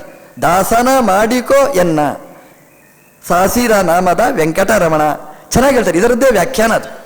ದಾಸನ ಮಾಡಿಕೋ ಎನ್ನ ಅಂತ. ನಾನು ಹೋಗಿ ವೆಂಕಟರಮಣ ಹತ್ರ ನಿನ್ನ ದಾಸ ಹೋಗು ಅಂತ ಹೇಳ್ತಾನೆ. ಯಾಕಂದರೆ ಅವನ ಲಜ್ಜರ್ ಬುಕ್ಕಿನಲ್ಲಿ ಸೇರ್ಬೇಕು ನಮ್ಮದು ಹೆಸರು, ದಾಸ ಹೌದು ಅಂತ. ಇಲ್ಲದಿದ್ದರೆ ಏನಿಲ್ಲ, ಹೋಗ್ಬೇಕಷ್ಟೇ. ಅವನು ಒಪ್ಪಿಕೊಳ್ಬೇಕು, ನಿನ್ನ ದಾಸ, ನಿನ್ನ ಕಿಂಕರರಲ್ಲಿ ನನ್ನ ಹೆಸರು ಸೇರಿಸು, ದಾಸನ ಮಾಡಿಕೋ ಎನ್ನ, ನೀನು ಮಾಡಿಕೊಳ್ಳು ಅಂತ. ನಾನು ದಾಸ ಆಗ್ಲಿಕ್ಕೂ ಸಾಧ್ಯ ಇಲ್ಲ, ನಿನ್ನ ದಾಸ ಅಂತ ಮಾಡಿಕೊ. ಅಂದರೆ ನಿನ್ನ ದಾಸ ಆಗಬೇಕಾದ್ರೆ ಏನೆಲ್ಲ ಮಾಡಬೇಕೋ ಅದನ್ನು ಮಾಡಿಸು. ಯಾಕೆಂದರೆ ಇನ್ನು ಬಿಂಬ, ನಾನು ಪ್ರತಿಬಿಂಬದಲ್ಲಿ ಸ್ವತಂತ್ರವಾದ ಕ್ರಿಯೆ ಇಲ್ಲ, ನೀನು ಮಾಡಿಸಿದರೆ ಉಂಟು. ಹಾಗಾಗಿ ನನಗೆ ಈ ಅನುಸಂಧಾನ ಕೊಡು. ನನ್ನ ಇಂದ್ರಿಯದಲ್ಲಿರತಕ್ಕ ದೇವತೆಗಳಲ್ಲಿ ಕೂತು ಒಳ್ಳೆಯ ಅನುಸಂಧಾನ ಕೊಡು. ನನ್ನ ಚಂಚಲವಾದ ಚಪಲವಾದ ಮರ್ಕಟದ ಮನಸ್ಸಿನಲ್ಲಿ ಕೂತು ನೀನು ಅದನ್ನು ಸ್ಥಿರವಾಗಿ ಉಳಿಯುವ ಹಾಗೆ ನೀನು ಮಾಡಿ ಆ ಕರ್ಮಗಳೆಲ್ಲ ನಿಂದು ಅಂತ ಅನುಸಂಧಾನ ಕೊಡು. ದಾಸನ ಮಾಡಿಕೋ ಎನ್ನ ಅಂತ ದಾಸರು ಇದನ್ನು ಸೆರೆ ಹಿಡಿದು ನಮಗೆ ಬಹಳ ಸುಂದರವಾಗಿ ಉಪಾಸನೆಗೆ ಬೇಕಾದ ಹಾಗೆ ಮಾರ್ಗದರ್ಶನ ಮಾಡಿದ್ದಾರೆ. ದೇಹಿ ಅಂತ ನಾವು ಯಾರ್ಯಾರ ಹತ್ರ ಹೋಗಿ ಏನೇನೋ ಕೇಳ್ತೇವೆ, ಇಷ್ಟು ತಪ್ಪಲ್ವಾ? ಯಾಕೆಂತಂದರೆ ಅವರಿಗೆ ಸೇರದ್ದು ಅವರ ಹತ್ರ ಹೋಗಿ ಕೇಳಿದ್ರೆ ಅವ್ರು ಕೊಡೋದಾದ್ರೂ ಹೇಗ್ರಿ? ನಾವು ಕೇಳಬೇಕು ಯಾರ ಹತ್ರ? ಬೇಡಿದರೆ ಎನ್ನ ಒಡೆಯನ ಬೇಡುವೆ ಅಂತ. ಯಾಕೆಂದರೆ ಅವನು ಬಾಸ್, ಅವನೇ ಸ್ವಾಮಿ, ಅವನೇ ಯಜಮಾನ. ನಾವು ಯಾರ ಹತ್ರ ಕೇಳಬೇಕು? ಈ ವಸ್ತು ಯಾರಿಗೆ ಸೇರಿದ್ದೋ ಅವನ ಹತ್ರ ಹೋಗಿ ಕೇಳಬೇಕಾದ್ದು. ಯಾರು ಇದಕ್ಕೆ ಸ್ವಾಮಿಯೋ ಅವನ ಹತ್ರ ಹೋಗಿ ಕೇಳಬೇಕಾದ್ದು. ಸ್ವಾಮಿ ಒಳಗಿದ್ದ ಆ ಬಿಂಬ, ಅವನ ಹತ್ರ ಹೋಗಿ ಕೇಳಬೇಕು. ಭಗವಂತನ ಬೇರೆ ಬೇರೆ ರೂಪಗಳು, ಅಲ್ಲಿ ಹೋಗಿ ನಾವು ಕೇಳಬೇಕಾದ್ದು. ಹಾಗಾಗಿ ಒಬ್ಬರ ದಾಸ್ಯ ಇನ್ನೊಬ್ಬರ ದಾಸ್ಯಕ್ಕೆ ಪೂರಕ ಅಂಗ ಅಂತ ಜ್ಞಾನಿಗಳು ನಮಗೆ ವಿಶ್ಲೇಷಣೆಯನ್ನು ಮಾಡಿದ್ದಾರೆ. ದೇಹಿ ಅಂತ ಹೋಗಿ ದೇವರ ಹತ್ರ ಕೇಳಬೇಕಂತೆ. ಏನು ಕೇಳಬೇಕು? ಉಪಾಯವನ್ನು ಕೊಡು ಅಂತ. ಯಾವ ಉಪಾಯ? ದಾಸ್ಯ ಎಂಬ ಉಪಾಯವನ್ನು ಕೊಡು. ದೇವರ ಹತ್ರ ಹೋಗಿ ಇದೇ ಕೊಡು ಅಂತ. ಮಗು ಹೋಗಿ ಅಮ್ಮನ ಹತ್ರ ಇಂಥದ್ದೇ ಬೇಕು ಅಂತ ಹಠ ಮಾಡುತ್ತೆ ನೋಡಿ. ಇದು ಮಗು ಅಳ್ತಾ ಕೂತ್ಕೊಂಡ್ರೆ ತಾಯಿ 10 ಬಗೆಯ ಆಹಾರ ಮಗುವಿನ ಬಾಯಿಗೆ ಹಾಕ್ತದೆ. ಮಗು ಥೂ ಅಂತ ಉಗುಳ್ತಲೇ ಇರಬೇಕು. ಇದೇ ಕೊಡು ಅಂತ ಬೊಟ್ಟು ಮಾಡಿ ತೋರಿಸಿದರೆ ತಾಯಿಗೆ ಎಷ್ಟು ಸುಲಭ ನೋಡಿ. ನಮ್ಮ ದೇವರು ಹಾಗಲ್ಲ, ದೇವರಿಗೆ ಗೊತ್ತು, ಆದರೂ ನಮ್ಮಿಂದ ನಿರೀಕ್ಷೆ ಮಾಡ್ತಾನೆ. ಇದನ್ನು ಕೊಡು ಅಂತ. ಏನು ಕೊಡು ಅಂತ ಕೇಳ್ತೇವೆ, ಅದನ್ನು ಭಗವಂತ ಕರುಣಿಸ್ತಾನೆ. ದೇವರ ಹತ್ರ ಕೇಳುವುದು ತವ ದಾಸ್ಯ ಯೋಗಂ ದೇಹಿ. ಯಾರ ದಾಸ್ಯ ಯೋಗ? ನಾವು ಯಾರ್ದೋ ಒಬ್ಬರು ದಾಸ ಆಗಿದ್ದೇವೆ, ಖಂಡಿತ, ಅದರ ಸಂಶಯ ಏನೂ ಇಲ್ಲ. ಹಾಗಾಗಿ ಬೆಳಗಿನಿಂದ ರಾತ್ರಿ ತನಕ ಅದರ ಪಕ್ಕದಲ್ಲೇ ಕೂತಿರ್ತೇವೆ ನಾವು. ಯಾಕೆ? ಅದರ ದಾಸ ಆದ್ದರಿಂದ. ಅದರ ದಾಸ್ಯ ಯೋಗ ಅಂದರೆ ಯಾವಾಗಲೂ ಬಂದಾಗಿದೆ ನಮಗೆ. ನಾವು ಹೇಳೋದು ಯಾರ್ದೋ ದಾಸರಾಗಿದ್ದೇವೆ, ಯಾರ್ದೋ ಗುಲಾಮಗಿರಿಯಲ್ಲಿ ನಾವು ಸಿಲುಕಿ ಬಿದ್ದಿದ್ದೇವೆ, ಅಲ್ಲಿಂದ ಬಿಡಿಸಿ ತವ ದಾಸ್ಯ ಯೋಗಂ, ನಿನ್ನ ದಾಸ್ಯ ಯೋಗವನ್ನು ನನಗೆ ಕರುಣಿಸು ಅಂತ ದಾಸರು ಇದನ್ನು ನಮ್ಮ ಮುಂದೆ ಮಾರ್ಗದರ್ಶನ ಮಾಡಿದ್ದಾರೆ. ತವ, ನಿನ್ನ ದಾಸ್ಯ ಯೋಗವನ್ನು ನನಗೆ ಕೊಡು ಅಂತ. ನರಸಿಂಹದೇವರು ಕೂತಿದ್ದಾರೆ. ಕಣ್ಣ ಮುಂದೆ ಇದ್ದ ಆ ನರಸಿಂಹದೇವರ ಹತ್ರ ಪ್ರಹ್ಲಾದರಾಜರು ಹೇಳೋದು ನಿನ್ನ ದಾಸ್ಯ ಯೋಗವನ್ನು ಕೊಡು. ನಾವು ಅದರ ಕೇಳ್ತಿದ್ದೇವ? ದೇವರು ಸಿಕ್ಕಿ ಆಯಿತು, ದೇವರೇ ನನ್ನ ದಾಸ ಅಂತ. ಈ ಹಿರಣ್ಯಕಶಿಪುವಿನ ಸ್ವಭಾವ ನಮ್ಮದು. ಬ್ರಹ್ಮದೇವರು ಸಿಕ್ಕಿದ ಮೇಲೆ ಅದು ಕೊಡು ಇದು ಕೊಡು ಅಂತ ಆರ್ಡರ್. ಹಾಗಲ್ಲ ನೋಡಿ, ದೇವರು ಸಿಕ್ಕಿದ ಆ ದೇವರ ಹತ್ರ ಹೇಳುವುದವರು ತವ ದಾಸ್ಯಯೋಗಂ ಮಮ ದೇಹಿ, ನನಗೆ ಕೊಡು, ನಿನ್ನ ದಾಸ್ಯದ ಯೋಗ ನನಗೆ ಕೊಡು, ಮತ್ತೆ ಯಾವುದು ಬೇಡ ಅಂತ ಹೇಳ್ತಾರೆ. ಕೊಡ್ಬೋದಾ ಭಗವಂತ? ಶಕ್ತಿ ಇದೆ ನಿನಗೆ, ಭೂಮನ್ ಅಂತ ಹೇಳ್ತಾರೆ. ಭೂಮ ಇದು ಒಳ್ಳೆಯ ಉಪಾಸನೆ, ಒಳ್ಳೆಯ ಉಪಾಸನೆ ಇದು. ಭೂಮ ಸಂಪ್ರಸಾದಾತ್ ಅದ್ಯುಪಾದೇಶಾತ್ ಅಂತ ಬ್ರಹ್ಮಸೂತ್ರದಲ್ಲಿ ಹೇಳಿರ್ತಕ್ಕಂತಹ ಒಂದು ಉಪಾಸನೆ, ಭೂಮತ್ವ ಉಪಾಸನೆ. ಯಾಕಂದರೆ ಈ ಉಪಾಸನೆಯಲ್ಲಿ ಎಲ್ಲವೂ ಸೇರ್ತದೆ. ಯೋ ವೈ ಭೂಮ ತಸ್ಸುಖಂ ನಾಲ್ಪೇ ಸುಖಮಸ್ತಿ, ಛಾಂದೋಗ್ಯ ಉಪನಿಷತ್ತಿನ ಚಿಂತನೆ ಇದು. ಅಂದರೆ ಭಗವಂತ ಸುಖ ಪರಿಪೂರ್ಣ, ಯಾಕೆಂದರೆ ಭಗವಂತ ಗುಣ ಪರಿಪೂರ್ಣ. ಆದ್ದರಿಂದಲೇ ಭಗವಂತ ಆನಂದಮಯನಾಗಿ ಇದ್ದಾನೆ ಅಂತ ಭೂಮತ್ವದ ಉಪಾಸನೆ. ನಾವು ಯಾರ ಹತ್ರ ಕೇಳಬೇಕು, ಯಾವಾಗ ಕೇಳಬೇಕು ಅಂತ ಒಂದು ಪ್ರಶ್ನೆ. ದೇವರು ಆನಂದಮಯನಾಗಿದ್ದಾನೆ, ಆ ಕಾಲದಲ್ಲಿ ನಾವು ಕೇಳಬೇಕಾದ್ದು. ಅವನು ಆನಂದಮಯನಾಗಿದ್ದಾನೆ, ಆದ್ದರಿಂದ ಅವನ ಹತ್ರ ಕೇಳಬೇಕಾದ್ದು ಅಂತ ಅಲ್ವಾ. ಒಂದು ಕೇಳಬೇಕಾದ್ರೆ ಒಂದು ಮೂಡು ಅಂತ ನೋಡ್ತೇವೆ ನೋಡಿ. ನಾವು ಹೋಗಿದ್ದೇವೆ, ಏನು ಮಾತಾಡಲೇ ಇಲ್ಲ, ಪುಣ್ಯಾತ್ಮ ಪಾಪಾತ್ಮ ಅಂತ ಹೇಳೋದು, ಪುಣ್ಯಾತ್ಮ ಅಂತ ಹೇಳೋದು ನಾವು. ಯಾಕೆಂದ್ರೆ ಮೂಡೇ ಇಲ್ಲ ಅವನಿಗೆ ಅಂತ. ದೇವರ ಹತ್ರ ಕೇಳುವಾಗ ದೇವರಿಗೆ ಮೂಡು ಭರಿಸಬೇಕು, ನಮಗೆ ನಮ್ಮ ಕಡೆ ತಿರುಗುವನಾಗಬೇಕು. ಅದಕ್ಕೆ ಭೂಮನ್ ಅಂತ ಹೇಳಿಬಿಟ್ರೆ ನೀನು ಪೂರ್ಣನಾದವ. ನೋಡಿ, ಈ ಉಪಾಸನೆಯಲ್ಲಿ ನನಗೆ ನಿನ್ನ ದಾಸ್ಯ ಯೋಗ ಕೊಡು ಅಂತ ಹೇಳುವಾಗ ಒಂದು ಅಪರಿಪೂರ್ಣವಾದ ಒಂದು ತುಣುಕು ಚಿಂತನೆ ಇದ್ದ ಹಾಗಿದೆ. ನಿನ್ನ ದಾಸ ನಾನು ಅಂತಂದರೆ ನಾನೊಬ್ಬನನ್ನ ಭಗವಂತನ ದಾಸ, ಇಡೀ ಪ್ರಪಂಚವೇ ಭಗವಂತನ ದಾಸ. ತೇ ದಾಸ್ಯ ಯೋಗಂ ಮಮ ದೇಹಿ ಅಂತ ಹೇಳುವಾಗ ಒಂದು ಅಪರಿಪೂರ್ಣತ್ವದ ಕಲ್ಪನೆ ಬರಬಾರದು ಅನ್ನುವ ದೃಷ್ಟಿಯಲ್ಲಿ ಭೂಮನ್ ಅಂತ ಉಪಾಸನೆ ಮಾಡ್ತಾರೆ. ನೀನು ಭೂಮ, ನೀನು ಪರಿಪೂರ್ಣನಾದವ, ಎಲ್ಲ ಕಡೆ ತುಂಬಿಕೊಂಡಿರ್ತಕ್ಕವ, ಎಲ್ರಿಗೂ ಬೇಕಾದವ, ಎಲ್ರಿಗೂ ಬೇಕಾದವ ನೀನು, ನನಗೂ ಬೇಕಾದವ ನೀನು. ನೀನು ಎಲ್ರಿಗೂ ಸ್ವಾಮಿ, ನನಗೂ ಸ್ವಾಮಿ, ಸರ್ವಸ್ಯ ಪತಿರೇವಚ, ಆದ್ದರಿಂದ ಮಮಾಪಿ ಪತಿರೇವಚ ಅಂತ. ಎಲ್ರಿಗೂ ಸ್ವಾಮಿ, ನನಗೂ ಸ್ವಾಮಿ ಅಂತ ಭಗವಂತನನ್ನು ಉಪಾಸನೆ ಮಾಡಲಿಕ್ಕೋಸ್ಕರವಾಗಿ ಭೂಮನ್ ಅಂತ ಅದನ್ನು ಸಂಬೋಧನೆ ಮಾಡ್ತಾ ನೀನು ಪೂರ್ಣನಾದವ. ಸಾಮಾನ್ಯವಾಗಿ ಕೊಡು ಅಂತ ಹೇಳುವಾಗ ಕೊಟ್ಟುಕೊಳ್ಳುವ ವ್ಯವಹಾರ ನಡೆದಿತ್ತು, ಕೊಟ್ಟು ತೆಗೊಳ್ಳುವ ವ್ಯವಹಾರ. ಯಾರತ್ರಾದರೂ ಕೊಡು ಅಂತ ನಾವು ಕೇಳಬೇಕಾದ್ರೆ ನಾನು ನಿನಗೆ ಅದನ್ನು ಕೊಡ್ತೇನೆ ಅಂತ ಹೇಳಬೇಕು. ಎಲ್ಲಿಯಾದರೂ ಅಷ್ಟೇ, ಒಂದು ಕೊಟ್ಟರೆ ಇನ್ನೊಂದು ಕೊಡುವ ವ್ಯವಹಾರ. ಈ ಮದುವೆಯಲ್ಲೆಲ್ಲ ಉಪನಯನದಲ್ಲೆಲ್ಲ ಒಂದು ಕಾರ್ಯಕ್ರಮ ಇತ್ತು, ಈಗೆಲ್ಲ ಹೋಗಿಬಿಟ್ಟಿದೆ. ಒಂದು ಕವರ್ ಕೊಡೋದು ಅಂತ, ಭಾರಿ ರಗಳೆ ಅಂದರೆ ಭಾರಿ ರಗಳೆ ಕೆಲಸ ಅದು. ಅಲ್ಲಿ ಇರೋದು 10 ರೂಪಾಯಿ ಅಷ್ಟೇ. ಆದರೆ ಎಷ್ಟು ರಗಳೆ ಅಂತಂದರೆ ಅದನ್ನು ಎಲ್ಲೋ ಲೆಜ್ಜಲ್ಲಿ ಬರೆದಿರ್ತೇವೆ, ಯಾಕಂದರೆ ಅದನ್ನು ಮುಟ್ಟಿಸ್ಬೇಕು ಅವನಿಗೆ ಅಂತ. ಅಂದರೆ ಒಂದು ಕೊಡಲಿಕ್ಕೋಸ್ಕರ ತಗೊಂಡ ಹಾಗೆ ರಗಳೆ ಅಂದರೆ ರಗಳೆ ಆಗಿರ್ತದೆ. ಈಗೆಲ್ಲ ಚೇಂಜ್ ಆಗಿದೆ. ಅದೆಂಥದ್ದು ಆಶೀರ್ವಾದವೇ ಉಡುಗೊರೆ, ಉಡುಗೊರೆಯೇ ಆಶೀರ್ವಾದ ಅಂತ ಇತ್ತು, ತಿರುಗಿಬರ್ಗೆ ಆಗಿಬಿಟ್ಟಿದೆ. ಯಾಕೆಂದರೆ ಬೇಡ ಅಂತಲ್ಲ, ರಗಳೆ ಅಂತ ಬಿಟ್ಟಿರತಕ್ಕಂಥದ್ದು. ಯಾಕೆ ನಮ್ಮಲ್ಲಿ ಕೊಂಡುಕೊಳ್ಳುವ ವ್ಯವಹಾರನೇ ಜಾಸ್ತಿ, ಒಂದು ಕೊಡೋದು ತೆಕೊಳ್ಳೋದು ಅಂತ. ಹಾಗೆ ದೇವರ ಹತ್ರ ಹೋಗಿ ತವ ದಾಸ್ಯಮ್ಮೆ ದೇಹಿ ಅಂತ ಕೇಳಿದರೆ ದೇವರಿಗೆ ಏನು ಕೊಡೋದು? ಅದಕ್ಕೆ ಹೇಳಿದ್ರು, ಏನು ಕೊಡಲಿಕ್ಕೆ ನಿನಗೇನಿಲ್ಲ, ಭೂಮನ್ ಅಂತ ಹೇಳಿದ್ರು. ಯಾಕಂದರೆ ನಿಂದೇ ಇದು, ಕೊಡಲಿಕ್ಕೆ ಎಂಥದ್ದಿದೆ, ನಿಂದೇ ಇದು. ಅದರ ಸಮರ್ಪಣೆಯಲ್ಲಿ ನೋಡಿ, ನಾನು ಕೊಡುವವ ಅಂದರೆ ಅಹಂಕಾರ ಬಂದು ಬಿಡ್ತದೆ. ನಾನು ದೇವರಿಗೆ ಇಷ್ಟು ಸಮರ್ಪಣೆ ಮಾಡಿದ್ದೇನೆ, ನಾನು ಕೊಟ್ಟಿದ್ದೇನೆ ಚೂರು ತಲೆಯಲ್ಲಿ ಬರ್ತದೆ ನೋಡಿ, ಒಂದು ಕೋಡು ಚೂರು ಮೇಲಕ್ಕೆ ಬರ್ತದೆ. ಅದಕ್ಕೆ ದಾಸರು ಜ್ಞಾನಿಗಳು ಹೇಳ್ತಾರೆ, ಅಂದರೆ ತವ ದಾಸ್ಯ ಯೋಗಂ ಮಮ ದೇಹಿ ಅಂತ. ಅಂದರೆ ಇದು ನಾನು ಕೊಡುವುದಲ್ಲ, ನೀನೇ ಕೊಡುವಂಥದ್ದು ಅಂತ. ಅಂದರೆ ನೀನು ಕೊಡು ಅಂತ ಭಗವಂತನಲ್ಲಿ ಪ್ರಾರ್ಥನೆ ಮಾಡುವ ಒಂದು ಅನುಸಂಧಾನ ಇದು. ನೀನು ಭೂಮ, ನಮ್ಮಿಂದ ಪ್ರತೀಕ್ಷೆಯನ್ನು ಮಾಡುವವ ಅಲ್ಲ, ನಿನಗೇನು ಬೇಡ, ಯಾಕೆ ನಿಂದೇ ಇದು, ನಿನಗೇನು ಕೊಡಲಿಕ್ಕೆ ಸಾಧ್ಯ? ಏನು ಕೊಟ್ಟರೋದು ನಿಂದೇ. ಅದು ಮಗು ಅಮ್ಮನಿಗೆ ಏನು ಕೊಟ್ಟರು ಅದು ಅಮ್ಮ ಕೊಟ್ಟದ್ದೇ, ಮತ್ತೆ ಆಕಾಶದಿಂದ ಮೇಲೆ ಬೀಳ್ತದೆ. ಅದು ಏನಿಲ್ಲ, ತಾಯಿಯೇ ಕೊಟ್ಟದನ್ನು ತುಂಡು ಮಾಡಿ ತಾಯಿ ಕೊಡೋದು ಅಷ್ಟೇ ಹೊರತು ಮತ್ತೇನೂ ಅಲ್ಲ. ನಮ್ಮ ಅನುಸಂಧಾನ ಅಷ್ಟೇ. ಭೂಮನ್ ತವ ದಾಸ್ಯ ಯೋಗಂ ಮಮ ದೇಶಿ ಅಂತ ಈ ಉಪಾಸನೆ, ಇದು ಬಿಂಬೋಪಾಸನೆ ಅಂತ. ಇದು ಒಳ್ಳೆಯ ಉಪಾಸನೆ, ನಾವು ದಿನನಿತ್ಯ ಮಾಡಬೇಕಾದ್ದು. ದಿನನಿತ್ಯ ಮಾಡುವುದಲ್ಲ, ಮಾಡಲಿಕ್ಕೆ ಈ ಶ್ಲೋಕ ಅನುಸಂಧಾನ ನಾವು ಮಾಡಬೇಕಾದ್ದು. ಇದು ಎಂಥದ್ದು ವರ್ಕ್ಶಾಪ್ ಅಂತ ಹೇಳ್ತಾರಲ್ಲ, ಇದನ್ನು ದಿನನಿತ್ಯ ಚಿಂತನೆ ಮಾಡಿದ ಮೇಲೆ ದೇವರು ಕೊಡಬೇಕು. ಒಂದೇ ದಿನಕ್ಕೆ ಭಗವಂತ ದಾಸ್ಯ ಯೋಗ ಕೊಡುವುದಿಲ್ಲ. ಕೊಡು ಕೊಡು ಕೊಡುವುದು 1000 ಸಲ ಕೇಳಿದರೆ ಕೊಡ್ತಾನೆ. ಒಂದು ದಿವಸ ಆ ಭಿಕ್ಷುಕ ಬರ್ತಾನೆ, ಕೊಡಿ ಕೊಡಿ ಧರ್ಮ ಕೊಡಿ, ಬೈತೇವೆ, ಎಲ್ಲ ಉಗುಳಿಸಿಕೊಳ್ತೇವೆ, ಕೊನೆಗೆ ಹೋಗು ಅಂತ ಕೊಡ್ತಾನೆ. ನಾವು ದೇವರು ಹೋಗು ಅಂತ ಕೊಡೋದಿಲ್ಲ, ಬಾ ಅಂತೇಳಿ ಕೊಡ್ತಾನೆ. ಅಷ್ಟೇ ವ್ಯತ್ಯಾಸ. ಅದನ್ನು ಅಲ್ಲಿ ಬರುವ ತನಕ, ಕೊಡುವ ತನಕ ನಾವು ಪ್ರತೀಕ್ಷೆ ಮಾಡಬೇಕಾದ್ದು. ಭೂಮನ್ ದೇಹಿ ಮಮ ತವ ದಾಸ್ಯ ಯೋಗಂ ಅಂತ ಕೇಳ್ತಾರೆ. ಯಾಕೆ ಈ ದಾಸ್ಯ ಯೋಗದಲ್ಲಿ ಅಷ್ಟೇನು ಮಹತ್ವ? ಅದು ಹೇಳಲಿಕ್ಕೆ ಮುಳಿದ 3 ಶಬ್ದಗಳು, 3 ಪಾದಗಳು ಇದೆ. ಏನಿದೆ ಅಲ್ಲಿ ಅಂತಂದರೆ ಅದನ್ನು ಪ್ರಹ್ಲಾದ ರಾಜರು ಹೇಳೋದು, ನಮ್ಮೆಲ್ಲರ ಪರವಾಗಿ ಹೇಳುವಂಥದ್ದು ಮಾತು. ಅವ್ರು ಏನು ಹೇಳ್ತಾರೆ ಅಂತಂದರೆ, ಅವ್ರು ಹೇಳ್ತಾರೆ, ಯಸ್ಮಾತ್ ಪ್ರಿಯಾಪ್ರಿಯ ವಿಯೋಗ ಸುಯೋಗ ಜನ್ಮ ಶೋಕಾಗ್ನಿನ ಸಕಲ ಯೋನಿಷು ದಶ್ಯಮಾನ ದುಃಖೌಷಧಂ ತದಪಿ ದುಃಖಂ ಅತದ್ಯಾಹಂ ಭ್ರಮಾಮಿ. ಅವ್ರು ಹೇಳ್ತಾರೆ ಭ್ರಮಾಮಿ ಅಂತ. ಭ್ರಮಾಮಿ ಅಂದರೆ ಸುತ್ತಾಡ್ತಾ ಇದ್ದೇನೆ ಅಂತ. ನಮ್ಮದೇ ಕತೆ, ಮತ್ತೆ ಯಾರ್ದು ಕತೆ ಹೇಳೋದು? ಭ್ರಮಾಮಿ ಅಂತ ಅಂದರೆ ಮಾರ್ಗ ಗೊತ್ತಾಗದೆ, ದಿಕ್ಕು ತೋಚದೆ ತಿರುಗಾಡೋದಕ್ಕೆ ಭ್ರಮಾಮಿ ಅಂತ. ನಿಮಗೆ ಅನಿಸೋದುಂಟು, ಅಲ್ರಿ ಯಾಕ್ರಿ ಇಷ್ಟು ಸುತ್ತಾಡ್ತಾರೆ ಅಂತ. ಯಾಕೆ ಅಂತಂದರೆ ಔಷಧ ಸಿಗಲಿಲ್ಲ, ಅದಕ್ಕೆ ಸುತ್ತಾಡ್ತಾ ಇದ್ದೇನೆ ಅಂತ ಹೇಳ್ತಾರೆ. ಒಂದು ಔಷಧಕ್ಕೋಸ್ಕರ, ಒಂದು ಮೆಡಿಸಿನ್ ಅದು ಬೇಕಾಗಿತ್ತು, ಅದಕ್ಕೆ ಭ್ರಮಾಮಿ ತಿರುಗಾಡ್ತಾ ಇರ್ತೇನೆ ಅಂತ. ನಮ್ಮದು ಕತೆ ಹಾಗೆ ನೋಡಿ. ಒಂದು ರೋಗ ಇದೆ, ಡಾಕ್ಟ್ರ್ ಒಂದು ಔಷಧ ಬರ್ಕೊಟ್ರು, ಯಾವ ಮೆಡಿಕಲ್ ಶಾಪಲ್ಲಿಯೂ ಸಿಗಲಿಲ್ಲ. ಹುಡುಕ್ತಿರಿ, ಅಯ್ಯೋ ಸಿಗುದಿಲ್ರಿ ಅಂತ ಅಲ್ವಾ? ಅಂಥದ್ದೇ ಒಂದು ಅವ್ರು ಹೇಳೋದು, ದುಃಖಕ್ಕೊಂದು ಔಷಧ ಇದೆ, ಅದು ಎಲ್ಲಿ ಹುಡುಕಿದ್ರೂ ಸಿಗುವುದಿಲ್ಲ ಅಂತ. ದುಃಖೌಷಧಂ, ಅದು ಸಿಗ್ತಾ ಇಲ್ಲ, ಅದನ್ನು ಹುಡುಕ್ತಾ ಇದ್ದೇನೆ, ಭ್ರಮಾಮಿ ಸುತ್ತಾಡ್ತಲೇ ಇರ್ತೇನೆ ಅಂತ. ಇದು ಚಾಲೆಂಜ್ ಅವ್ರು ಹೇಳಿದ್ದು.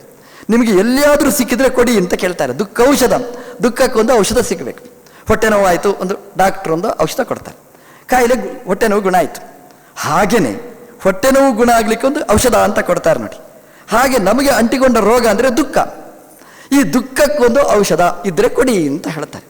ಪ್ರಹ್ಲಾದರಾಜರು ಹೇಳ್ತಾರೆ, ಭ್ರಮಾಮಿ ಅಂತ, ಸುತ್ತಾಡಿದ್ದೇನೆ, ಇಡೀ ಪ್ರಪಂಚ ಸುತ್ತಾಡಿದ್ದೇನೆ, ಆದರೆ ಸಿಗಲಿಲ್ಲ, ಇಲ್ಲಿವರೆಗೂ ಸಿಗಲಿಲ್ಲ ಅಂತ. ಸಿಕ್ಕಿತು ಅಂತ ಹೇಳಿದ್ರು, ಒಂದು ಕಡೆ ಸಿಕ್ಕಿತು, ದುಃಖ ಔಷಧಂ ಸಿಕ್ಕಿತದು. ತದಪಿ ದುಃಖ, ಏನು ದುಃಖ ಔಷಧ ಕೊಟ್ಟಿದ್ದಾರೆ, ಅದು ಮತ್ತೆ ದುಃಖಕ್ಕೆ ಕಾರಣ. ಬೇಕಾ ಔಷಧ? ದುಃಖ ಪರಿಹಾರ ಆಗಲಿಕ್ಕೆ ಏನು ಔಷಧ ಸಿಕ್ಕಿತೋ ಅದು ಮತ್ತೆ ದುಃಖಕ್ಕೆ ಕಾರಣ ಅಂತ. ನೋಡಿ, ನಾವು ಬೇಕು ಬೇಕು ಬೇಕು ಅಂತ ಕಷ್ಟಪಡ್ತೇವೆ, ಕೊನೆಗೆ ಸಿಕ್ಕಿತು ಅಂತ ಇಟ್ಕೊಳ್ಳಿ, ಅದು ದುಃಖಕ್ಕೆ ಕಾರಣ ಆಯಿತು.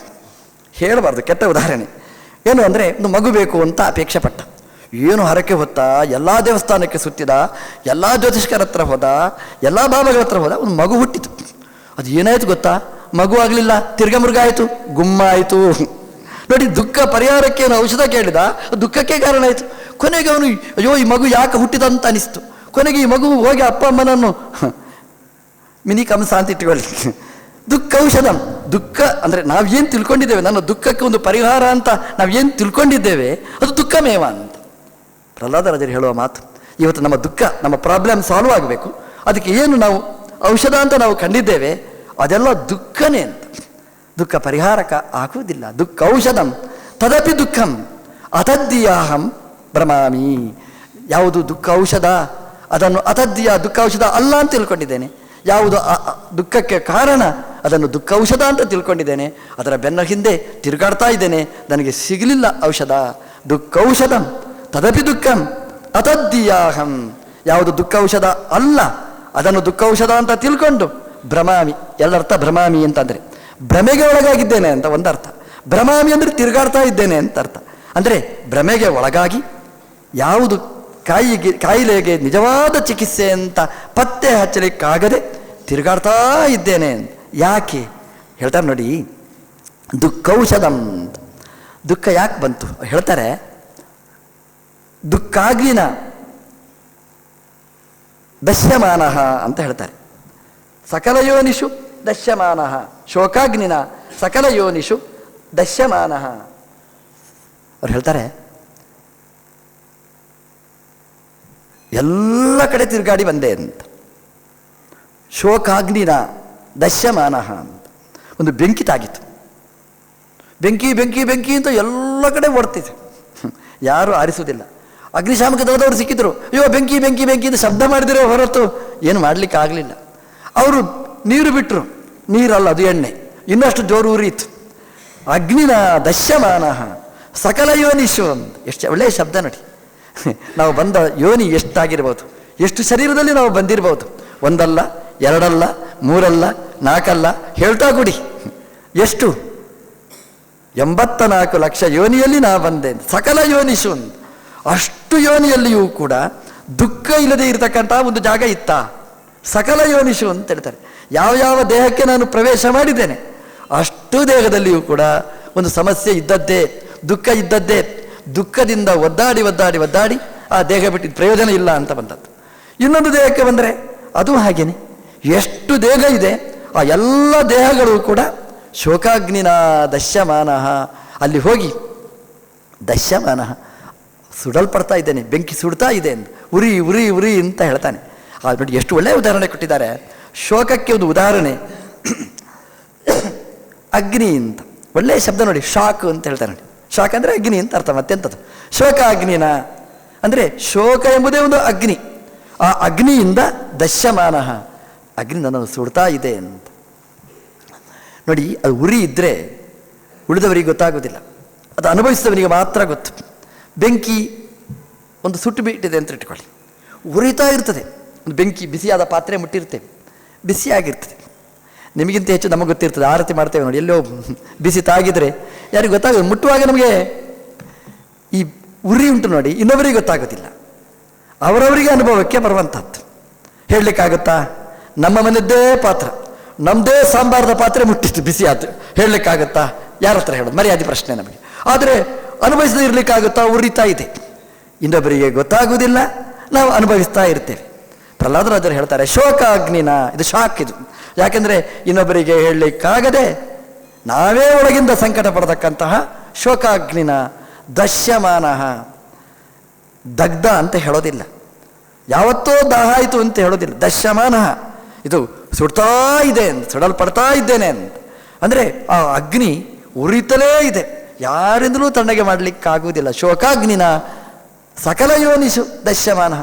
ಯಾವುದಾದ್ರೂ ಒಂದು ನಾವು ಎಣಿಸೋದು ನೋಡಿ, ಆ ಮೀನು ಎಷ್ಟು ಚೆನ್ನಾಗಿದೆ, ಆರಾಮವಾಗಿದೆ ಅಂತ ಹೋಗಿ ಮೀನಿನ ಹತ್ರ ಹೋಗಿ ಕೇಳಿ, ಅಯ್ಯಯ್ಯೋ ನನ್ನ ಅವಸ್ಥೆ ನೋಡಿ, ನಾನು ಒದ್ದಾಡ್ತಾ ಇದ್ದೇನೆ ಅಂತ ಹೇಳ್ತಾ ಇದ್ದರು. ನನ್ನಷ್ಟು ಒದ್ದಾಡೋರು ಯಾರಿಲ್ಲ ಪ್ರಪಂಚದಲ್ಲಿ ಅಂತ ಹೇಳ್ತಾರೆ. ಯಾವುದೇ ಒಂದು ಪ್ರಾಣಿ ಹತ್ರ ಹೋಗಿ ಕೇಳಿ, ನಾಯಿ ಹತ್ರ ಕೇಳಿ, ಏನ್ರಿ ನಾಯಿಯ ಜನ್ಮ ಎಷ್ಟು ಒಳ್ಳೆದಿರಿ, ಆರಾಮವಾಗಿ ನಾವು ತಿಂದು ಬಿಸಾಡಿದನ್ನು ತಿಂದು ಅದು ಎಷ್ಟು ಆರಾಮವಾಗಿದೆ. ನಾಯಿ ಹತ್ರ ಕೇಳಿ, ಆರಾಮವಾಗಿದ್ಯಾ ಬೌ ಬೌ ಅಂತ ಹೇಳಿದೆ, ಇಲ್ಲ ಬಾಯ್ ನೀನೇ ಚೆನ್ನಾಗಿರ್ತಿ ಅಂತ ಹೇಳಿದೆ. ಯಾರ ಹತ್ರ ಬೇಕಾದರೂ ಹೋಗಿ ಕೇಳಿ, ಒಂದು ಇರುವೆ ಹತ್ರ ಹೋಗಿ ಕೇಳಿ, ಇರುವೆ ಎಷ್ಟು ಚೆನ್ನಾಗಿದ್ದೀನಿ, ಏನ್ರಿ ನಾನು ಚೆನ್ನಾಗಿರೋದು ನೋಡಿ, ಒಂದು ಕಲ್ಸಕ್ಕರೆ ಒಂದು ಇಷ್ಟು ತಿನ್ನಬೇಕಾದ್ರೆ ಎಷ್ಟು ಒದ್ದಾಡ್ತಾ ಇರ್ತೇನೆ, ನನಗೆ ಆಗೋದಿಲ್ಲ, ಆಸೆ ಇಷ್ಟಿದೆ, ದೇಹ ಇಷ್ಟೇ, ನಾನೇನು ಮಾಡಲಿ ಅಂತ. ಯಾವುದೇ ಒಂದು ದೇಹ ನೀವು ಸಕಲ ಯೋನಿಷು ಅಂತ, ಅಪವಾದನೇ ಇಲ್ಲ ಅದಕ್ಕೆ. ಸಕಲ ಯೋನಿಷು ಶೋಕಾಗ್ನಿನ ದಶ್ಯಮಾನ. ಯಾಕೆ ಶೋಕ ಆಯಿತು? ಅದಕ್ಕೆ ಜ್ಞಾನಿಗಳು ಅದರ ವಿಶ್ಲೇಷಣೆ ಎಷ್ಟು ಚೆನ್ನಾಗಿ ಮಾಡ್ತಾರೆ. ಯಸ್ಮಾತ್ ಪ್ರಿಯಾಪ್ರಿಯ ವಿಯೋಗ ಸುಯೋಗ ಜನ್ಮ ಶೋಕಾಗ್ನಿನ ಸಕಲ ಯೋನಿಷು ದಶ್ಯಮಾನ. ಎಷ್ಟು ಚೆನ್ನಾಗಿ ಹೇಳ್ತಾರೆ ನೋಡಿ. ಪ್ರಿಯಾಪ್ರಿಯ ವಿಪ್ರಯೋಗ ವಿಯೋಗ ಸುಯೋಗ ಜನ್ಮ ಅಂತ. ನಾವು ಆಸೆ ಪಡೋದು ಒಳ್ಳೆಯದೇ ಆಗಬೇಕು, ಕೆಟ್ಟದು ಆಗಲೇಬಾರದು ನಾವು ಬಯಸೋದು. ಅವ್ರು ಹೇಳ್ತಾರೆ ಆಗುವುದೇನು ಅಂದರೆ, ಕೆಟ್ಟದು ಆಗಲೇಬಾರದು ಅಂತ ಆಸೆ ಪಡೋದು ಕೆಟ್ಟದೇ ಆಗುತ್ತೆ, ಒಳ್ಳೆಯದೇ ಆಗಬೇಕು ಅಂತ ಹೇಳೋದು ಒಳ್ಳೆಯದು ಆಗೋದೇ ಇಲ್ಲ. ಈ ಸೂಜಿಗೆ ನೂಲು ಹಾಕಿದಾಗೆ ಒಂದು ಸ್ಪೋರ್ಟಲ್ಲಿ ಉಂಟು ನೋಡಿ, ಸೂಜಿಗೆ ನೂಲು ಹಾಕಿ ಓಡ್ತಾ ಹೋಗಬೇಕು, ಸೂಜಿಗೆ ನೂಲು ಹಾಕಬೇಕು, ಹಾಕಿದವರಿಗೆ ಬಹುಮಾನ ಅಂತ. ಸೂಜಿಯ ತೂತಿಗಾದರೂ ನೂಲು ಹಾಕ್ಬೋದು, ಆದರೆ ನಮ್ಮ ಸಮಸ್ಯೆಗೆ ಪರಿಹಾರ ಮಾತ್ರ ಕಂಡು ಹುಡುಕ್ಲಿಕ್ಕಾಗುವುದಿಲ್ಲ ಅಂತ. ಯಾಕೆಂತಂದರೆ ಅದು ಏನು ಸಮಸ್ಯೆ ಪರಿಹಾರ ಆಯಿತು ಆಯಿತು ಅಂತ ಆದಾಗ ಬಿದ್ದು ಹೋಯಿತು, ಸೂಜಿಯ ತೂತಿನ ಒಳಗೆ ನೂಲು ಹೋಯಿತು ಹೋಯಿತು ಅಂತಾಳೆ ಬಿತ್ತು ಅಂತ ಆಗಿಬಿಡುತ್ತೆ ನೋಡಿ. ಹಾಗೆ ಪ್ರಿಯ ವಿಯೋಗ ಸುಯೋಗ ಜನ್ಮ ಅಂತ.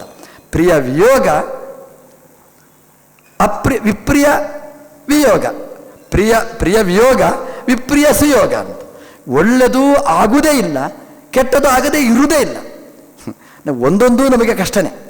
ಒಳ್ಳೆಯದು ಆಗಲಿಲ್ಲ ಅದು ಕಷ್ಟ, ಕೆಟ್ಟದ್ದು ಬರಲಿಲ್ಲ ಅಂತ ಇಟ್ಕೊಳ್ಳಿ ಬಚಾವನು, ಕೆಟ್ಟದ್ದು ಬಂದೇ ಬರ್ತದೆ. ಒಳ್ಳೆಯದು ಆಗುವುದೇ ಇಲ್ಲ, ಕೆಟ್ಟದ್ದು ಆಗಿಯೇ ಆಗ್ತದೆ. ಇದು ಶೋಕಾಗ್ನಿಗೆ ಮುಖ್ಯವಾದ ಕಾರಣ ಅಂತ. ನಮ್ಮ ಜೀವನದಲ್ಲಿ ಬೆಳಗಿನಿಂದ ರಾತ್ರಿ ತನಕ ಒಂದು ಡೈರಿ ಬರೆಯುವುದು ಅಂತ ಒಂದು ಆರಂಭ ಮಾಡಿ. ಸಾಮಾನ್ಯವಾಗಿ ನಮ್ಮ ಡೈರಿ ಬರಿತಾ ಒಂದು ಚಟ ಇರ್ತದೆ.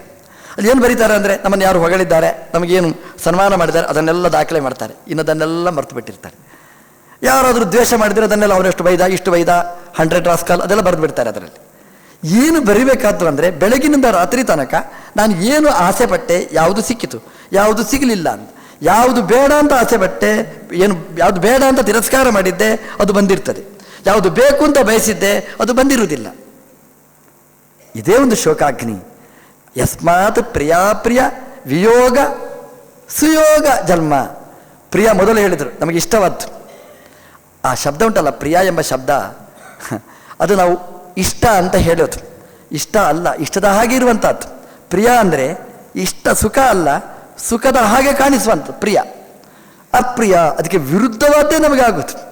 ಪ್ರಿಯ ವಿಯೋಗ ಅಪ್ರಿಯ ಸುಯೋಗ, ಆ ಶಬ್ದ ನೋಡಿ ಹೇಳುವಾಗ ಅಪ್ರಿಯ ಯೋಗ ಅಂತ ಹೇಳಿದ್ರೆ ಸಾಕಿತ್ತು, ಅಪ್ರಿಯ ಸುಯೋಗ ಅಂತ ಒಳ್ಳೆ ಜೋಡಿಸಿ, ಅದು ಹೋಗುವುದಿಲ್ಲ, ಎಂತ ಒಂದು ಮಾರಿ ಗಂಟು ಬಿದ್ದಿದೆ ಅಂತ ಹೇಳ್ತೇವೆ ನಾವು, ಹೋಗುವುದಿಲ್ಲ. ಅಪ್ರಿಯ ಸುಯೋಗ, ಪ್ರಿಯ ವಿಯೋಗ, ಅಪ್ರಿಯ ಸುಯೋಗ ಜನ್ಮ, ಅದರಿಂದ ಉಂಟಾಗಿರತಕ್ಕಂಥ ಅದು ಶೋಕ, ಅದೊಂದು ಅಗ್ನಿ. ಅದು ಆರಿಸ್ಲಿಕ್ಕಾಗುತ್ತಾ? ಒಂದು ಬಟ್ಟೆ ಉಟ್ಕೊಂಡಿರ್ತೇವೆ, ಅದು ನೈಲಾನ್ ಬಟ್ಟೆ ಅಂತ ಇಟ್ಕೊಳ್ಳಿ, ಅದಕ್ಕೆ ಬೆಂಕಿ ಹಿಡಿಯಿತು, ಅದು ನಂದಿಸ್ಲಿಕ್ಕಾಗೋದಿಲ್ಲ, ಮೈಯೆಲ್ಲ ಸುಡ್ತದೆ, ಎಲ್ಲ ಸುಟ್ಟು ನಮ್ಮನ್ನು ಕರಕಲು ಮಾಡಿ ಬಿಡ್ತದೆ. ಆ ಬೆಂಕಿಯಾದರೂ ಕರಕಲು ಮಾಡಿ ಮತ್ತೆ ಶಾಂತ ಆಗುತ್ತೆ. ನಮ್ಮದು ಈ ಶೋಕಾಗ್ನಿ ಹಾಗಲ್ಲ, ಈ ದೇಹ ಕರಕಲಾಯಿತು, ಇನ್ನೊಂದು ದೇಹ ಕೊಡಿಸಿ ಅದರಲ್ಲಿ ಮತ್ತೆ ತನ್ನ ಕಾರ್ಯವನ್ನು ಮುಂದುವರಿಸ್ತದೆ. ಹೀಗೆ ಎಷ್ಟು ಸಕಲ ಯೋನಿಷು, ಪ್ರಿಯಾಪ್ರಿಯ ವಿಯೋಗ ಸುಯೋಗ ಜನ್ಮ ಶೋಕಾಗ್ನಿನ ಸಕಲ ಯೋನಿಷು, ಅಲ್ಲ ಯೋನಿಷು ಅಂತ ಹೇಳಿದ್ರೆ ಸಾಕಿತ್ತು. ಸಕಲ ಅಂತ ಯಾಕೆ ಅಂತಂದರೆ ಒಂದನ್ನೂ ಬಿಡದೆ ಎಷ್ಟು ದೇಹದಲ್ಲಿ ನೀವು ಬಂದಿದ್ದೀರಿ ಅಷ್ಟೂ ಜನ್ಮದಲ್ಲಿಯೂ ಕೂಡ ದಶ್ಯಮಾನ ಒಳಗಿಂದ ಸಂಕಟ ಪಡ್ತಾನೆ ಅಂತ. ಈ ಶಬ್ದ ಎಷ್ಟು ಚೆನ್ನಾಗಿದೆ ನೋಡಿ. ಏನ್ರಿ ಸಂಕಟ ಪಡ್ತಾ ಇದ್ದೇನೆ ಅಂತ ಹೇಳ್ತೇವೆ ನೋಡಿ, ಆ ದುರ್ಯೋಧನ, ಮಿನಿ ದುರ್ಯೋಧನ ನಾವೇ. ದಶ್ಯಮಾನ ಅಂತ ಪಾಂಡವರ ಐಶ್ವರ್ಯ ನೋಡಿ, ಆ ದಹಾಪಟ್ಟ ನೋಡಿ, ಪಾಂಡವರ ಅಧಿಕಾರ ನೋಡಿ, ಹೊಟ್ಟೆ ಕಿಚ್ಚು, ಆ ಶಬ್ದನೇ ಚೆನ್ನಾಗಿದೆ. ದಶ್ಯಮಾನ. ಕೊನೆಗೆ ದುಃಖ ಔಷಧಂ, ಇದಕ್ಕೇನಾದರೂ ಒಂದು ಔಷಧ ಬೇಕು ಅಂತ ಹೋಗಿ ವೈದ್ಯರ ಹತ್ರ ಕೇಳಿದರೆ ದುಃಖಂ ದುಃಖೌಷಧಂ ತದಪಿ ದುಃಖಂ ಅತದ್ದಿಯಾಹಂ, ಯಾವುದು ದುಃಖ ಔಷಧ ಅಲ್ಲ ಅದನ್ನು ದುಃಖೌಷಧ ಅಂತ ತಿಳ್ಕೊಂಡು ಭೂಮನ್ ಭ್ರಮಾಮಿ, ಭ್ರಮಿಗೆ ಒಳಗಾಗಿದ್ದೇನೆ, ಸುತ್ತಾಡ್ತಾ ಇದ್ದೇನೆ, ಸಿಗುವುದಿಲ್ಲ ಅಂತ. ಪ್ರಹ್ಲಾದರಾಜರು ಹೇಳ್ತಾರೆ, ಒಂದು ಸಿಕ್ಕಿದ ಔಷಧ ಅಂತ. ಯಾವುದದು? ಯೋಗ, ಅದೇ ದಿವ್ಯ ಔಷಧ. ಯಾವುದು ಔಷಧ? ಬೇರೆ ಯಾವುದು ಔಷಧ ಅಲ್ಲ. ನೋಡಿ, ಇಡೀ 3 ಪಾದದಲ್ಲಿ ಹೇಳಿದ್ದ ಪ್ರಾಬ್ಲಮ್ ಸಾಲ್ವ್ ಮಾಡಲಿಕ್ಕೆ ಒಂದು ಪಾದ, 4ನೇ ಪಾದ, ಅದರಲ್ಲಿ ಒಂದು ಪದ ದಾಸ್ಯ ಯೋಗಂ. ಆ ಒಂದು ಶಬ್ದ ಅದು ಏನು ಹೇಳುತ್ತೆ ಅಂತಂದರೆ, ಈ ಎಲ್ಲ ಯೋನಿಯಲ್ಲಿ ಸುತ್ತಾಡಿ ಬಂದ್ರಲ್ಲ, ಆ ಬಂದಾಗ ದುಃಖ ಆಗಿತ್ತಲ್ಲ, ಆ ದುಃಖ ಪರಿಹಾರ ಆಗಲಿಲ್ಲಲ್ಲ, ಆ ರೋಗ ಉಲ್ಬಣಿಸಿತಲ್ಲ, ಆ ಉಲ್ಬಣಿಸಿದ ರೋಗಕ್ಕೆ ಚಿಕಿತ್ಸೆ ಪರಿಹಾರ ಅಂತಂದರೆ ಇಡೀ ಪ್ರಪಂಚದಲ್ಲಿ ಒಂದೇ ಒಂದು ಔಷಧ, ಬೇರೆ ಯಾವುದೂ ಅಲ್ಲ. ತವ ದಾಸ್ಯ ಯೋಗಂ, ನಿನ್ನ ದಾಸ್ಯ ಯೋಗ, ಅದು ಒಂದೇ ದಿವ್ಯ ಔಷಧ ಅಂತ ಅದನ್ನು ಈ ಶ್ಲೋಕದಲ್ಲಿ, ಇಡೀ ಪ್ರಕರಣದಲ್ಲಿ ಒಂದು ಶಬ್ದ, ಅದರಲ್ಲಿ ಆ ಜ್ಞಾನಿಗಳು ಎಲ್ಲವನ್ನೂ ತುಂಬಿಸಿಬಿಟ್ಟಿದ್ದಾರೆ. ಈ ದಾಸ್ಯ ಯೋಗ ಅಂದರೆ ಆತ್ಮಾರ್ಪಣೆ, ಆತ್ಮೀಯಾರ್ಪಣೆ, ಅದು ಆತ್ಮನಿಗೆ ಬಿಂಬಕ್ಕೆ ಅರ್ಪಣೆ ಮಾಡಿದರೆ ಇದು ದಿವ್ಯವಾಗಿರ್ತಕ್ಕಂತಹ ಔಷಧ. ಇದು ದುಃಖಕ್ಕೆ ಔಷಧ. ಮತ್ತೆ ದುಃಖ ಹುಟ್ಟಿಕೊಳ್ಳುವುದಿಲ್ಲ, ದುಃಖ ಅದು ಅಂಕುರಿಸುವುದಿಲ್ಲ, ವೃಕ್ಷ ಆಗುವುದಿಲ್ಲ, ಫಲಿಸುವುದಿಲ್ಲ, ಅಲ್ಲಿ ಪೂರ್ಣ ನಾಶ ಆಗುತ್ತೆ. ಅಂತಹ ದಾಸ್ಯ ಯೋಗಂ ಮೇ ದೇಹಿ, ನನಗೆ ಕೊಡು ಅಂತ. ಇದು ನೋಡಿ ಎಲ್ಲ ಹೇಳೋದುಂಟು, ರೀ ನನ್ನ ಬಗ್ಗೆ ನೀವು ಪ್ರಾರ್ಥನೆ ಮಾಡಿ ಅಂತ. ಆಗುವುದಿಲ್ಲ ಅಂತ ಹೇಳ್ತಾರೆ ಎಲ್ಲ ಕಡೆ. ನೋಡಿ, ನನ್ನ ಪರವಾಗಿ ನೀವು ಹೋಗಿ ದೇವಸ್ಥಾನಕ್ಕೆ ಸುತ್ತು ಬನ್ನಿ ಅಂತ, ಅದು ಆಗುವುದಿಲ್ಲ ಅಂತ. ಈ ಕಾಯಿಲೆಗೆ ಏನು ಗೊತ್ತಾ ವಿಶೇಷ ಅಂತಂದರೆ, ಹಾರ್ಟ್ ಅಟ್ಯಾಕ್ ಆಯಿತು ನೋಡಿ, ನನ್ನ ಪರವಾಗಿ ನೀವು ಹೋಗಿ ಆಸ್ಪತ್ರೆಯಲ್ಲಿ ಸೇರಿ ಹಾರ್ಟ್ ಔಷಧ ಆಗ್ತದೆ, ಅಲ್ಲಿ ಆಪರೇಷನ್ ಮಾಡಿಕೊಂಡು ಬನ್ನಿ ಅಂತ ಆಗುತ್ತಾ? ಇದು ಹಾರ್ಟ್, ಇದು ಹೃದಯ, ಇದರ ಆಪರೇಷನ್ ಅಂದರೆ ಇದಕ್ಕೆ ಸಮಸ್ಯೆ ಪರಿಹಾರ ಆಗಬೇಕಾದ್ರೆ ನಾವೇ ಪ್ರಾರ್ಥನೆ ಮಾಡಬೇಕು. ನನ್ನ ಪರವಾಗಿ ನೀವು ಪ್ರಾರ್ಥನೆ ಮಾಡಿ ಆಗೋದಿಲ್ಲ. ಮೇ ದಾಸ್ಯ ಯೋಗಂ ದೇಹಿ ಅಂತ ನಾನೇ ಹೋಗಿ ಪ್ರಾರ್ಥನೆ ಮಾಡಬೇಕು. ಎಲ್ಲಿವರೆಗೆ ಪ್ರಾರ್ಥನೆ ಮಾಡಬೇಕು ಅಂತಂದರೆ, ನಾವು ತುಂಬ ಹೇಳಿದರೆ ಕೊಡೋದೇ ಇಲ್ಲ ದೇವರು, ಹೋಗಲಿ ಬಿಡಿ, ಹಾಳಾಗಿ ಹೋಗಲಿ. ಯಾರು ಹಾಳಾಗಿ ಹೋಗಲಿ? ನಾವೇ ಹಾಳಾಗಿ ಹೋಗೋದು ಅಷ್ಟೇ. ಹಾಗಾಗಿ ಎಲ್ಲಿವರೆಗೆ ಮಾಡಬೇಕು ಅಂತಂದರೆ, ಎಲ್ಲಿವರೆಗೆ ದಾಸ್ಯ ಯೋಗ ಕೊಡುವುದಿಲ್ಲ, ಯಾವಾಗ ಕೊಡ್ತಾನೆ ಅಲ್ಲಿವರೆಗೆ ಇದನ್ನು ಕೇಳ್ತಲೇ ಇರಬೇಕು. ಸ್ವಪ್ನದಲ್ಲಿಯೂ ಕೂಡ ನಮಗೆ ಬರುವ ಶಬ್ದ ಏನಾಗಬೇಕು ಅಂದರೆ, ತವದಾಸ್ಯ ಯೋಗಂ ದೇಹಿ, ತವದಾಸ್ಯ ಯೋಗಂ ದೇಹಿ, ಭೂಮನ್ ಮೇ ದೇಹಿ ತವದಾಸ್ಯ ಯೋಗಂ ಅಂತ ಕೇಳಿದ್ರೆ ಅದನ್ನು ಕೇಳಿ ಕೇಳಿ ಕೇಳಿ ಕೇಳಿ ಸುಸ್ತಾಗಿ ಅಲ್ಲ, ಕೇಳಿ ಕೇಳಿ ಖುಷಿಯಾಗಿ ಕೊಟ್ಟಿದ್ದೇನೆ ದಾಸನ ಮಾಡಿಕೊಂಡಿದ್ದೇನೆ ಅಂತ ಹೇಳಿದರೆ ನಮ್ಮ ಈ ಬಿಂಬೋಪಾಸನೆ, ಇದು ಆತ್ಮ ಸಮರ್ಪಣೆ, ಅದು ನಿಜವಾಗಿ ಆಗಿದೆ ಅಂತ ಅರ್ಥ ಅಂತ ಹೇಳ್ತಾ, ಇದು 8 ಶ್ಲೋಕದಲ್ಲಿ ಒಂದು ಶ್ಲೋಕ, ಮುಂದಿನ 7 ಶ್ಲೋಕದಲ್ಲಿ ಈ ಬಿಂಬೋಪಾಸನೆಯ ಚಿಂತನೆ ಮತ್ತೆ ನಾಳೆ ಸೇರಿದಾಗ ನೋಡೋಣ ಅಂತ ಹೇಳ್ತಾ ಕೃಷ್ಣಾರ್ಪಣ.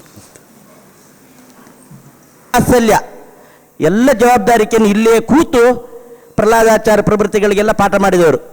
ನಂತರದಲ್ಲೂ ಕೂಡ ಸ್ವಾಮಿಗಳು ಇಲ್ಲೇ ವಿದ್ಯಾಪೀಠವನ್ನೇ ಆಶ್ರಯ ಮಾಡಿದರು.